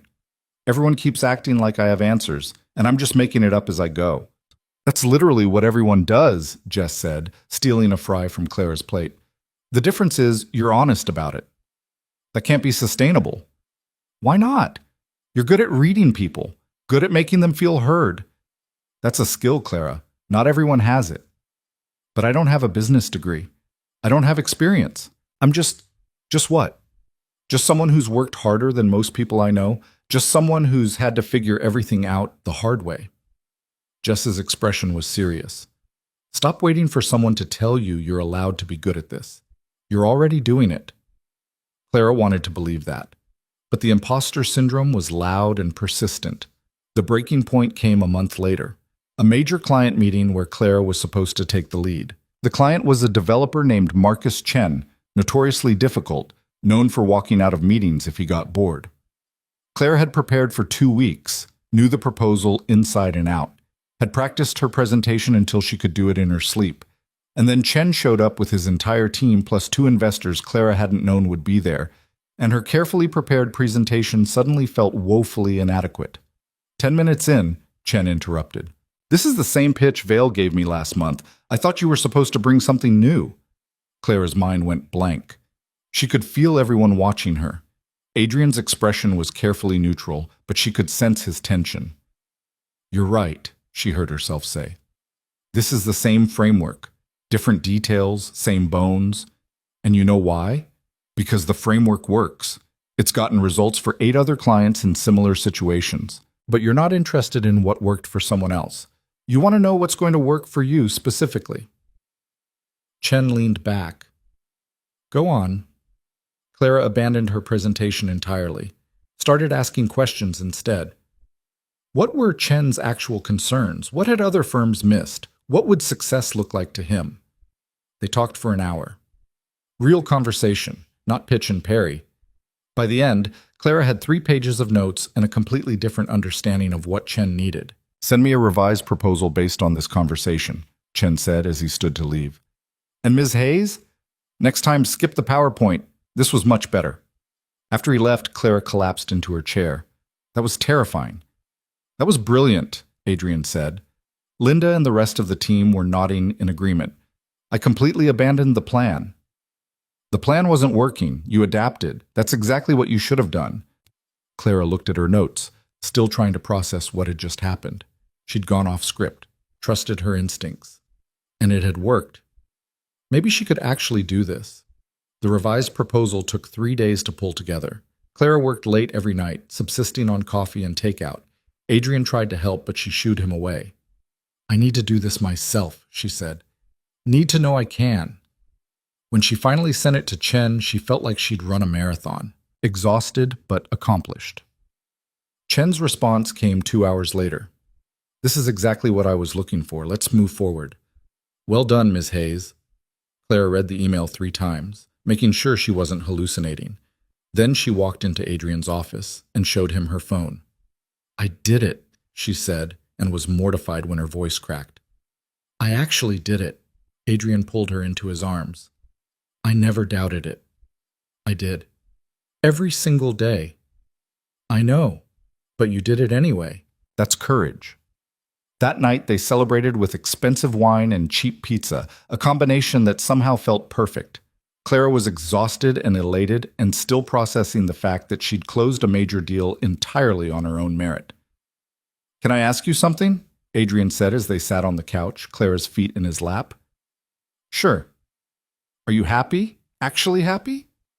Clara thought about it. 6 months ago, she'd been a waitress living paycheck to paycheck, convinced her life had peaked in college before she'd even had a chance to start it. Now she had a career, a partner, a future that felt open instead of predetermined. Yeah, she said. I think I actually am. Are you? More than I've ever been, which terrifies me. Why? Adrian was quiet for a moment. Because I keep waiting for it to fall apart. For you to realize you can do better. For something to go wrong. Clara set down her wine. Adrian, look at me. He did, reluctantly. I'm not going anywhere. I'm not looking for better. I'm exactly where I want to be. Even when I'm difficult and controlling and terrible at expressing emotions? Especially then. Because you're also honest and loyal, and you push me to be better. And because I love you, all of you, even the parts you think are too broken to love. Adrian's eyes were suspiciously bright. I don't deserve you. Probably not. But you're stuck with me anyway. They made love that night with a tenderness that felt different from before. Like they were building something permanent, something that might actually last. The next few months were a blur of work and growth. Clara closed 2 more major deals, got promoted to senior client relations manager with a salary increase that made her cry in the bathroom. Started getting invited to industry events not as Adrian's +1, but as a professional in her own right. She also started getting recognized. A profile in a business magazine. An invitation to speak on a panel about client relations. People wanted her expertise, her opinion, her time.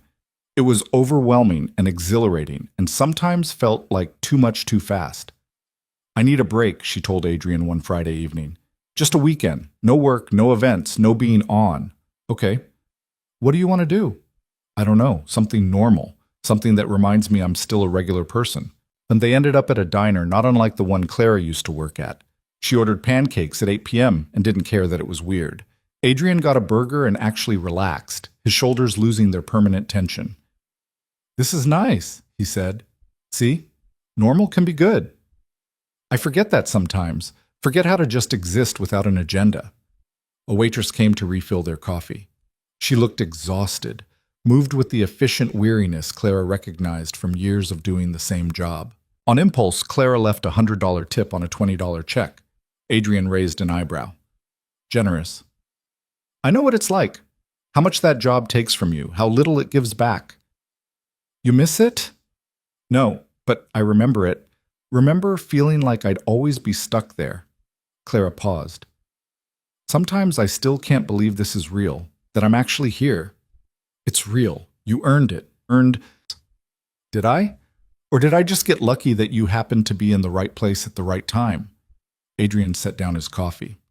Luck opened the door. You walked through it. Everything after that was you, Clara. Your work, your talent, your willingness to risk failing. Clara wanted to argue, but she was getting better at accepting compliments without deflecting. Thank you. For what? For seeing me. For giving me a chance when no one else would have.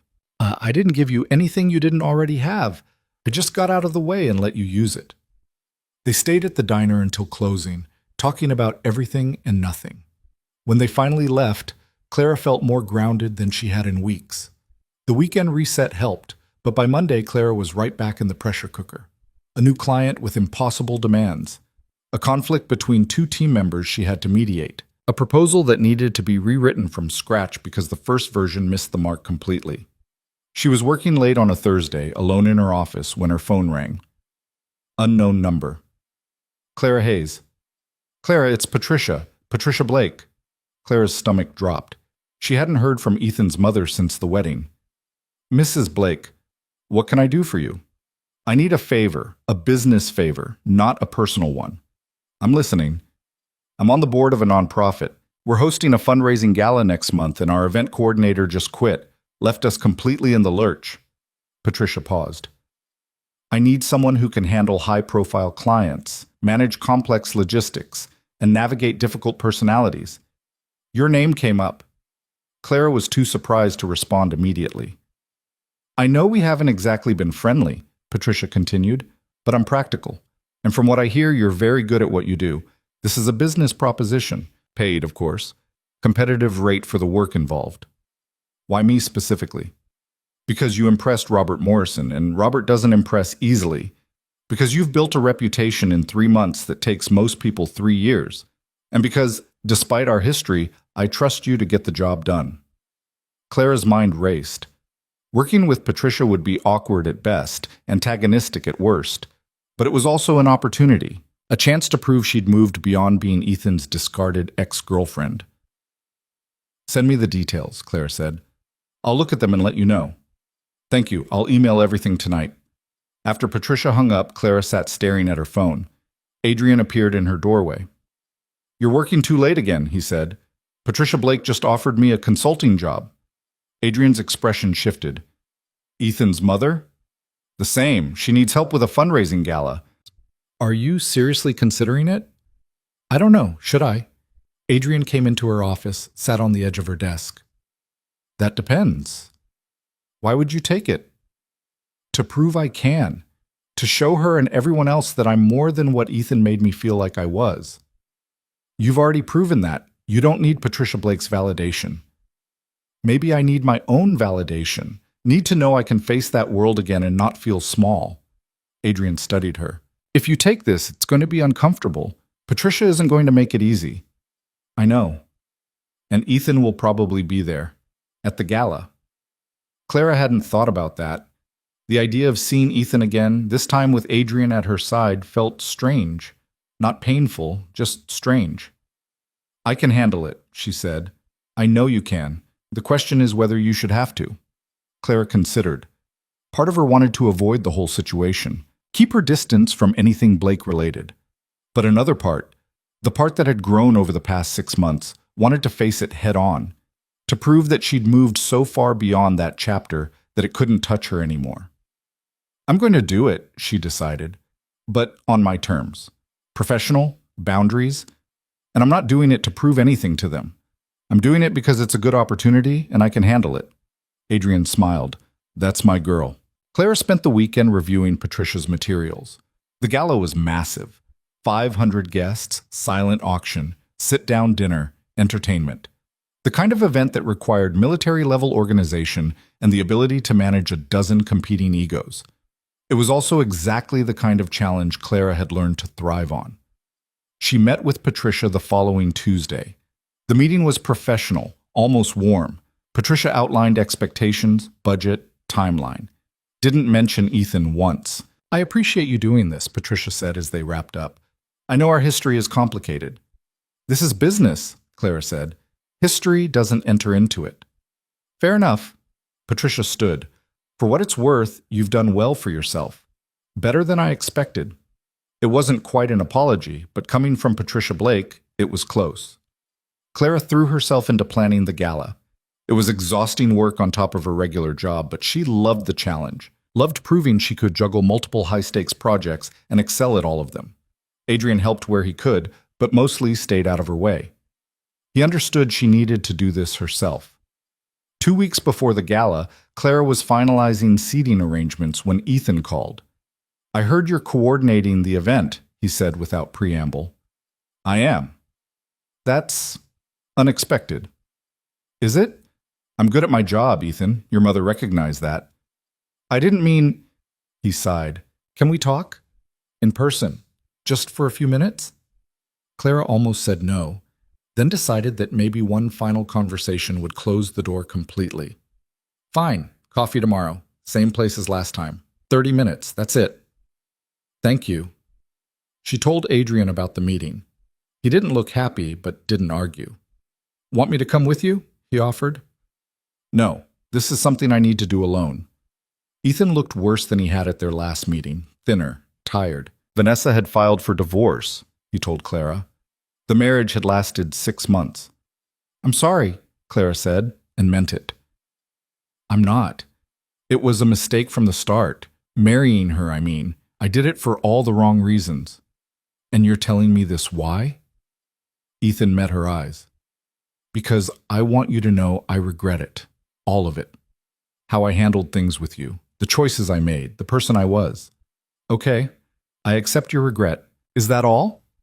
Don't you want to know if I still have feelings for you? No, because it doesn't matter. I've moved on, Ethan, completely. What we had is over. It's been over for years. Because of Adrian Vale?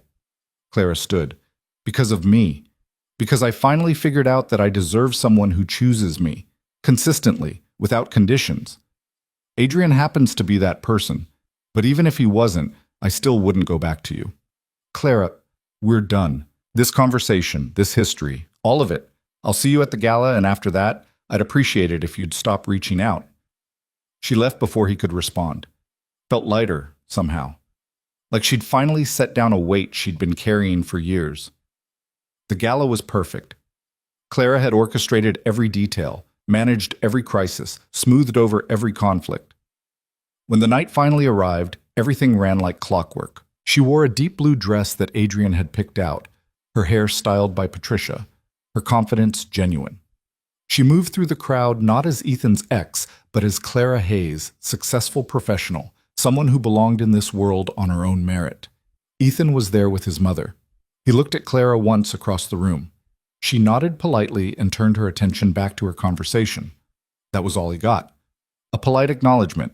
Nothing more. At the end of the night, after all the guests had left and the cleanup crew was packing up, Patricia found Clara. This was flawless, she said. Better than flawless. You've got a real talent for this. Thank you. I mean it. If you ever decide to branch out on your own into event planning or consulting, I have a dozen people who would hire you in a heartbeat. Clara filed that information away. She hadn't thought about branching out, but the seed was planted. Adrian picked her up at midnight. Clara collapsed into the passenger seat, exhausted and triumphant. How'd it go? He asked. Perfect. It was perfect. I never doubted it. Adrian pulled into traffic. Ready to go home? Home. The penthouse didn't feel like Adrian's place anymore. It felt like theirs. Their books mixed on the shelves, her coffee mug next to his in the kitchen. Their lives intertwined in 100 small ways. Yeah, Clara said. Let's go home. 6 months after the gala, Clara sat in a conference room that still smelled like fresh paint, watching her business partner argue with a contractor about wall colors. The space was small, just 3 rooms in a building that had seen better decades. But it was hers. Theirs, technically.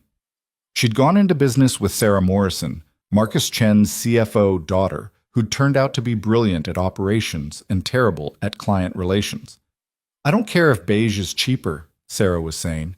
We agreed on gray, light gray, professional gray, not whatever this sad oatmeal situation is. The contractor looked exhausted. Ma'am, I've repainted this room twice already. Then 3rd time's the charm, gray, like we discussed, like the sample I approved. Clara intervened before Sarah could make the man cry. We'll take a look at new samples tomorrow. For now, let's call it a day. We've all been here since 6 a.m. The contractor fled. Sarah collapsed into one of the chairs they'd assembled that morning from a box. I'm too demanding, aren't I? You're particular. There's a difference. My ex-husband used to say I was impossible to please. Your ex-husband was an idiot who didn't appreciate that you have standards. Clara sat next to her. The walls will be fine, even if they're beige. They're not going to be beige. I refuse to start a business in a beige office. We're making a statement. Clara smiled. This partnership had been Sarah's idea, floated casually over drinks after the Morrison deal closed. What if they went into business together? Consulting, event management, client relations, all the things they were good at, but on their own terms. Clara had said no at first. Too risky. Too scary. She had a good thing at Vale Industries, stability, a salary she could count on. But the idea had burrowed into her brain. What if she could build something of her own? Not Adrian's company or someone else's vision, but hers. Adrian had been supportive when she'd finally brought it up. Encouraging, even. Though Clara suspected he'd miss having her in the office every day. They'd gotten used to stolen moments between meetings, lunch breaks that turned into strategy sessions, the ease of working together. "You're sure about this?" he'd asked the night before she gave her notice. "No, I'm terrified, but I think I need to try." "Then try. I'll still be here either way." Leaving Vale Industries had been harder than Clara expected. Linda had hugged her, which Linda never did. The team threw her a party. Even Marcus Chen sent flowers with a card that read, "Don't be a stranger." Now, 3 months later, the business was real. Hayes Morrison Consulting. They had 5 clients, 2 employees, and more work than they could handle. It was chaos, and Clara loved every minute of it. Her phone buzzed. A text from Adrian. "Dinner tonight? I'm cooking." Clara. "You don't cook." Adrian. "I'm ordering in and plating it nicely." "Close enough." Clara. 7:30. "Don't burn the apartment down." Sarah glanced over. "Date night?" "Something like that." "You two are disgustingly functional. You know that?" "We have our moments." "I've seen you have exactly one fight, and it was about whether to alphabetize the spice rack. That's not a real fight." Clara laughed. "We fight. We're just boring about it." That wasn't entirely true. She and Adrian had their conflicts, about boundaries, about work-life balance, about his tendency to try to solve her problems instead of just listening. But they'd gotten better at navigating them, at speaking up before resentment built, at actually talking instead of assuming. It wasn't perfect, but it was real, which Clara had learned mattered more than perfect. She left the office at 6, stopped by the apartment she'd technically moved out of but still had a key to, and found Jess packing boxes. "You're really doing this?" Clara asked. "Rachel proposed. I said yes, we're getting a place together." Jess taped up another box. "Who knew domestic bliss was my thing?" "I'm happy for you." "Liar. You're going to miss having someone to complain to about Adrian." "I don't complain about Adrian." "You absolutely do." "He reorganized my closet by color. He scheduled my dental appointment without asking. He keeps trying to give me business advice like I didn't just close 3 major deals." Jess's impression was annoyingly accurate. "Okay, fine. I complain sometimes. But I love him." "I know you do. That's what makes the complaining so entertaining." Jess paused her packing. "Seriously, though, are you happy? Like, actually happy?" Clara thought about it. A year ago, she'd been a waitress convinced her best days were behind her. Now she owned a business, lived with a man who challenged her daily, and had a future that felt open instead of predetermined. "Yeah," she said. "I really am. Scared sometimes, overwhelmed often, but happy." "Good. Because you deserve it, even if Adrian is controlling about spice racks. He's not controlling, he's organized." "Same thing." Jess threw a pillow at her. "Now get out. I have packing to do, and you're distracting me." Clara arrived at the penthouse at 7:15 to find Adrian in the kitchen, cursing at takeout containers. "What's wrong?" she asked. "They forgot the spring rolls. I specifically ordered spring rolls." "Adrian, we have an entire feast here. We don't need spring rolls." "But I wanted spring rolls." He looked genuinely distressed, which was ridiculous and endearing in equal measure. Clara kissed him. "I'll survive without spring rolls. Come on, let's eat before everything gets cold." They settled on this couch with plates balanced on their laps, a habit that had horrified Adrian initially, but he'd learned to tolerate. Clara told him about the beige wall crisis. He told her about a deal that was giving him headaches. It was ordinary, comfortable, the kind of evening Clara used to think would bore her, but had learned to treasure. "I have something for you," Adrian said after they'd finished eating. "It's not my birthday." "I know, but I saw this and thought of you." He handed her a small wrapped box. Inside was a vintage business card holder, silver with delicate engraving. Claire's initials on one side, a quote on the other. She believed she could, so she did. "It's cheesy," Adrian said quickly. "If you hate it, I love it." Claire's throat was tight. "It's perfect. Patricia mentioned you were using a rubber band to hold your cards. That seemed insufficient." "You talked to Patricia about me?" "She called to offer you another consulting job. I may have mentioned the rubber band situation." Adrian looked embarrassed. "And she may have helped me pick this out." Clara started laughing. "You and Ethan's mother are now conspiring on gifts for me. This is the weirdest timeline." "She's not as terrible as I thought, still formidable, but she respects you." The feeling's mutual. Clara tucked the card holder carefully back in its box. Thank you. Really. You're welcome, Adrian pulled her closer. How's the business actually going, beyond the wall color drama? Good. Scary. We're meeting with a potential investor next week who wants to expand our services. Corporate training, team building, that kind of thing. That's ambitious. That's terrifying. We've been in business for 3 months. What if we expand too fast and crash? What if you don't expand and regret playing it safe? Clara rested her head on his shoulder. When did you become the voice of risk-taking? Since I met someone who taught me that playing it safe isn't always the same as being smart. Adrian kissed the top of her head. You'll figure it out. You always do. The investor meeting went well. Too well, actually. The woman, Catherine Walsh, wanted to invest $500,000 for a 40% stake in the company. Life-changing money, but also life-changing loss of control. That's huge, Sarah said after Catherine left. That's game-changing huge. That's also giving up almost half our company to someone we just met. But think what we could do with that capital. Hire more people, get a real office, actually market ourselves instead of relying on word of mouth. Clara knew Sarah was right, but something held her back, some instinct that said moving too fast could destroy what they were building. Let me think about it, she said. She spent the weekend running numbers, making lists, talking it through with Adrian, who carefully avoided telling her what to do. By Monday, she had her answer. I want to counteroffer, she told Sarah. $250,000 for 20%. We keep majority control. Slower growth, but sustainable. Sarah studied her. You're sure? No, but I think it's right. Catherine accepted the counteroffer. Clara signed the papers with shaking hands, feeling like she'd just made either the best or worst decision of her life. How does it feel? Adrian asked that night. Like I just bet everything on myself. Terrifying. But you did bet on yourself. That's progress. He was right. A year ago, Clara wouldn't have had the confidence to even start a business, let alone negotiate with investors. She was changing, growing, becoming someone she actually liked. The growth spurt came with growing pains. The company expanded faster than Clara anticipated.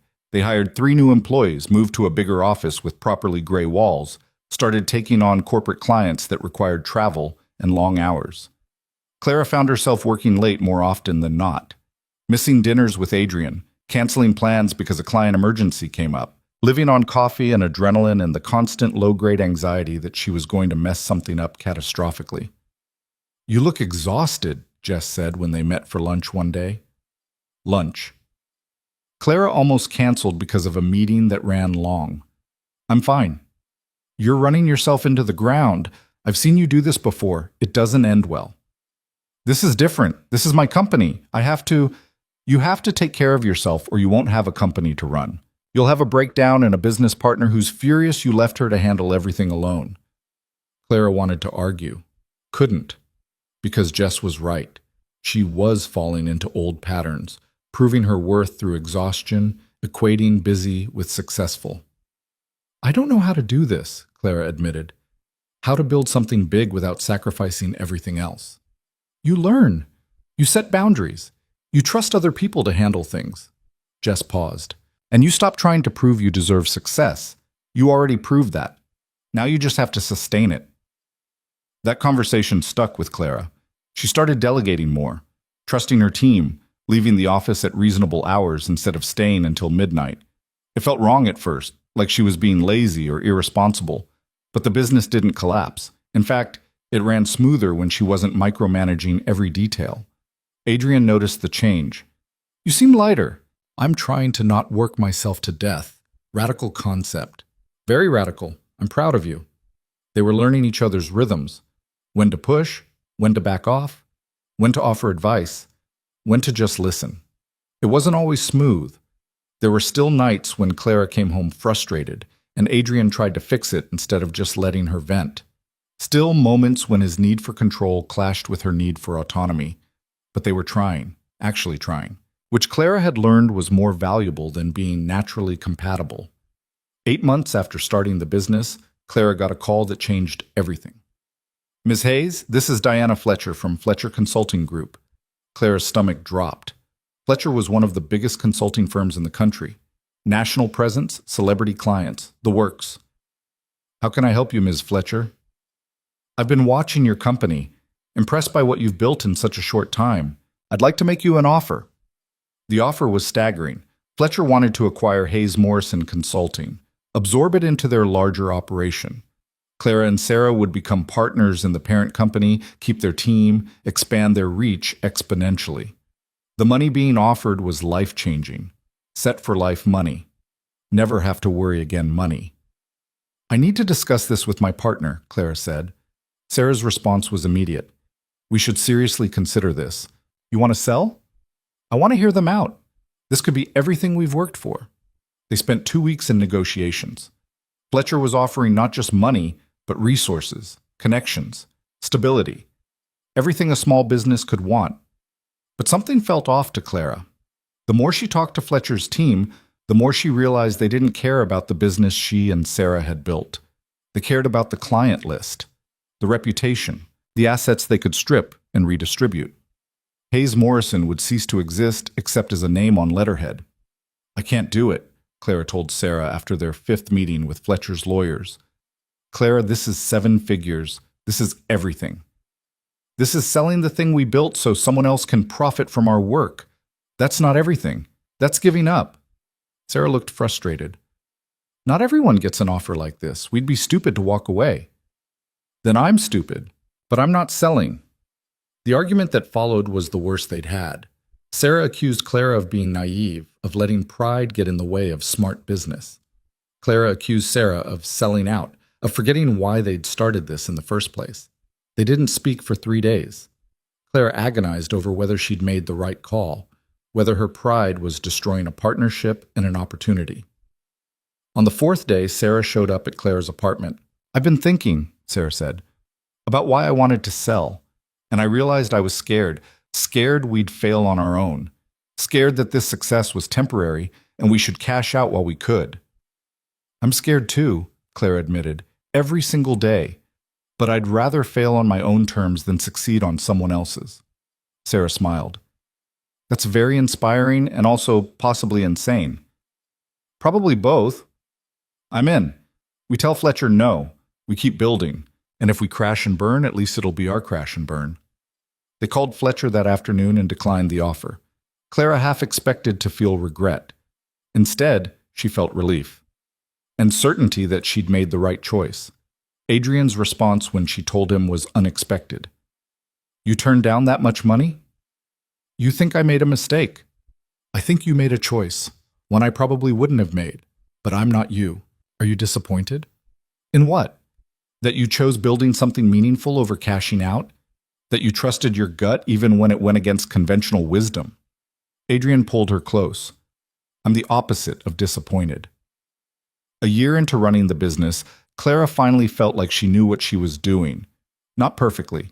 She still made mistakes, still had moments of crushing self-doubt. But she'd learned to trust herself, to believe she belonged in the rooms she walked into. Hayes Morrison had 15 employees now, offices in 2 cities, a waiting list of clients. Clara had been featured in 3 business magazines and invited to speak at a conference about entrepreneurship. She'd come a long way from spilling coffee on strangers. The 2nd anniversary of meeting Adrian fell on a Tuesday.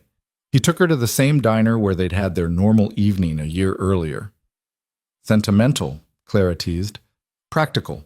Their pancakes are still the best in the city. They ordered the same things they had that first night. Pancakes for Clara, burger for Adrian, talked about work and life and the small details that made up a shared existence. Can I ask you something? Adrian said over coffee. Sure. Do you ever regret it, saying yes to that insane deal I offered you? Clara thought about the past 2 years, the transformation, the challenges, the growth. Meeting Adrian had changed the trajectory of her entire life, but she'd been the one who'd chosen to change. The invitation had been his, the work had been hers. No, she said honestly. I don't regret it. Do you? Not even for a second. Adrian reached across the table, took her hand. I had this whole speech planned about how you've changed my life, made me better, all the things people say when they're trying to... He pulled out a small box. Clara's heart stopped. Propose, he finished. The ring was simple, elegant. Exactly what Clara would have chosen if she'd been asked. I know we haven't talked about this, Adrian continued, and I know you value your independence, and I know rings are heteronormative symbols of patriarchal ownership or whatever, but I love you, and I want to build a life with you, officially, if you're interested. Clara started laughing. Couldn't help it. That's the worst proposal I've ever heard. I'm nervous. I've never done this before. You're doing fine. Clara looked at the ring, then at Adrian. Ask me properly. Adrian slid out of the booth, got down on one knee in the middle of the diner. Several people turned to watch. Clara Hayes. You're difficult and stubborn, and you never let me get away with anything. You challenge me every single day. You've made my life infinitely more complicated and infinitely better. Will you marry me? Clara pretended to think about it. That's better. Still not great, but better. Is that a yes? That's a yes. Adrian kissed her right there in the diner. People applauded. The waitress brought them free pie. It was cheesy and perfect and exactly right. Driving home, Clara kept looking at the ring, kept processing the fact that she was engaged, that she was building a future with someone who saw all her complicated parts and wanted them anyway. Second thoughts? Adrian asked, catching her staring. No, just thinking about how different my life is from what I thought it would be. Better or worse? Different, but good different. Planning a wedding while running a business turned out to be its own special kind of chaos. Clara wanted something small and simple. Adrian kept agreeing to small and simple, then suggesting things that were decidedly neither. A string quartet isn't small, Clara said after catching him researching musicians. It's 4 people. That's small. Adrian. Fine. No string quartet. But we're having decent food. I refuse to serve my friends chicken that tastes like cardboard. They compromised. Small ceremony, just family and close friends. Nice food, but not excessive. Clara wore a dress that cost less than Adrian wanted to spend, but more than she'd ever spent on clothing. Adrian wore a tux and looked uncomfortable and handsome in equal measure. Jess was Clara's maid of honor. She cried through the entire ceremony, which was hilarious given that she'd claimed she didn't believe in marriage. You're a hypocrite, Clara whispered as they lined up to walk down the aisle. Shut up. This is beautiful. You're beautiful. I'm allowed to have feelings. The ceremony was short. Clara had written her own vows. So had Adrian. I promise to let you be complicated, he said. To challenge you when you need it and support you when you don't. To trust that you know what you're doing even when I think I know better. To build a life with you that's messy and real and ours. Clara's vows were simpler. I promise to keep calling you out when you're being controlling. To let you in even when it scares me. To choose you every day, even when it's hard. Especially when it's hard. They kissed. Everyone cheered. And just like that, Clara Hayes became Clara Hayes Vale. A hyphenation that Adrian had suggested, and Clara had accepted because it felt like the right balance of independence and partnership. The reception was exactly as chaotic as Clara had feared. Her family, what little remained of it, mixed with Adrian's business associates and their mutual friends in a combination that shouldn't have worked, but somehow did. Patricia Blake showed up, which surprised Clara. Even more surprising, she brought a gift. For your new venture, Patricia said, handing over an envelope.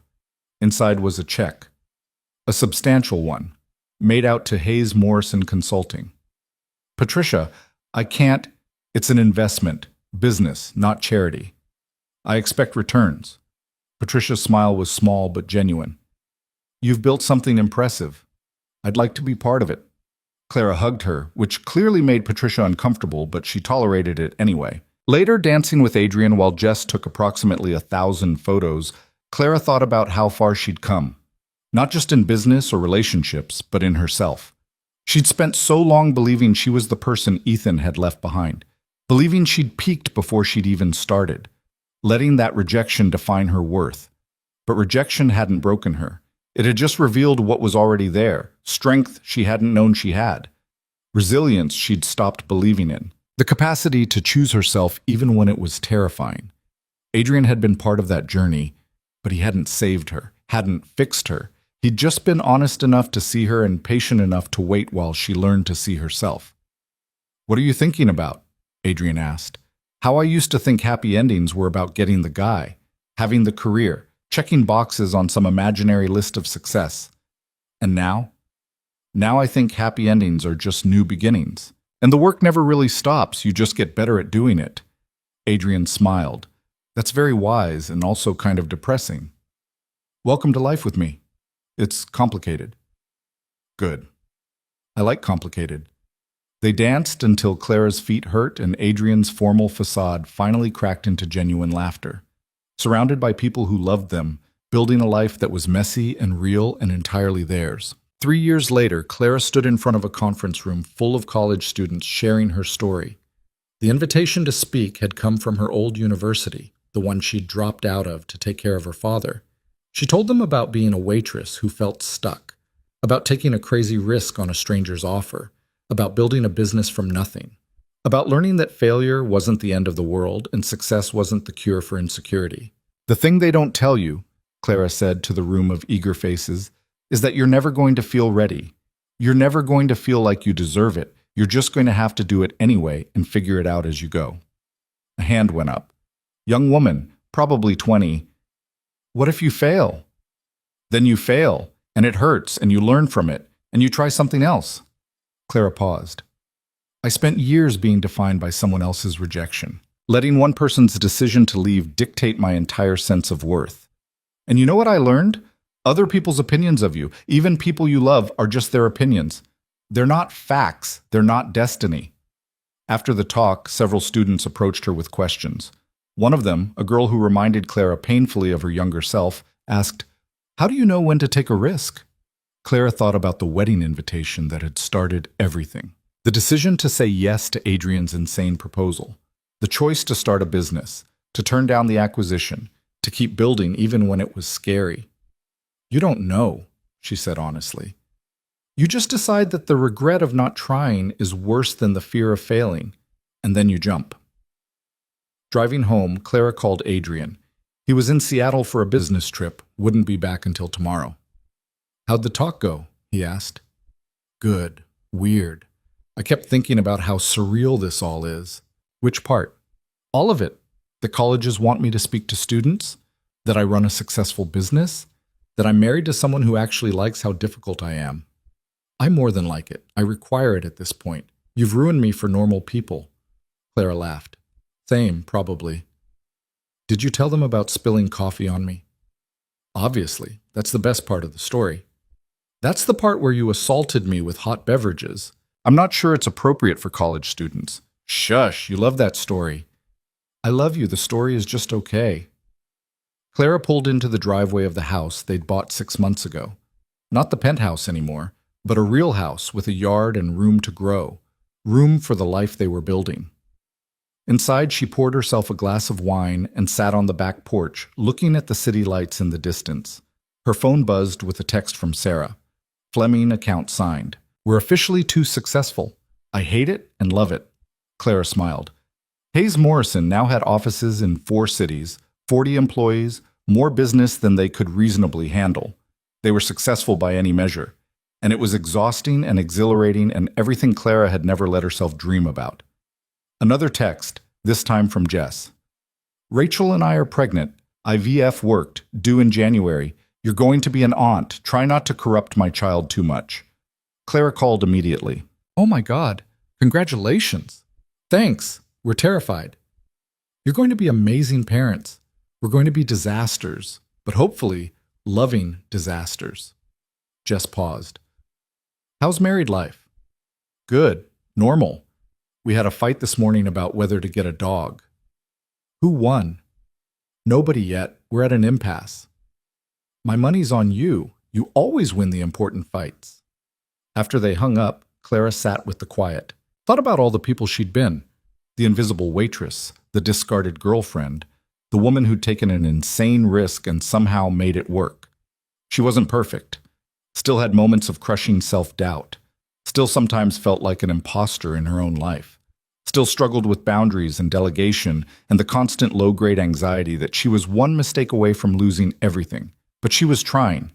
Actually trying. Building a life that was hers. Making choices based on what she wanted, not what she thought she should want. Learning that happiness wasn't about checking boxes or meeting expectations. It was about showing up honestly, failing sometimes, trying again. Her phone rang. Adrian calling back. I forgot to tell you something, he said. What? I'm proud of you, for the talk, for everything, for becoming exactly who you're supposed to be. Clara felt her throat tighten. I'm still figuring out who that is. I know, but you're doing it. That's what matters. They talked for another 20 minutes about nothing important. About Adrian's meeting, about whether they should get a dog, about what to have for dinner when he got home tomorrow. The mundane details that made up a life shared. And when Clara finally went inside, locking the door behind her, she felt something she'd been chasing for years without knowing how to name it. Not happiness, exactly. Happiness was too simple, too clean for the complicated reality of actually living. What she felt was peace. The messy, imperfect peace of knowing she was exactly where she was supposed to be. Not because it was perfect, but because it was real. Because she'd chosen it. Because every difficult choice and terrifying risk had led her here, to this life she'd built from nothing but courage and stubborn refusal to stay small. The wedding invitation that had started it all was still in a drawer somewhere, a relic of a different life. Clara didn't need it anymore.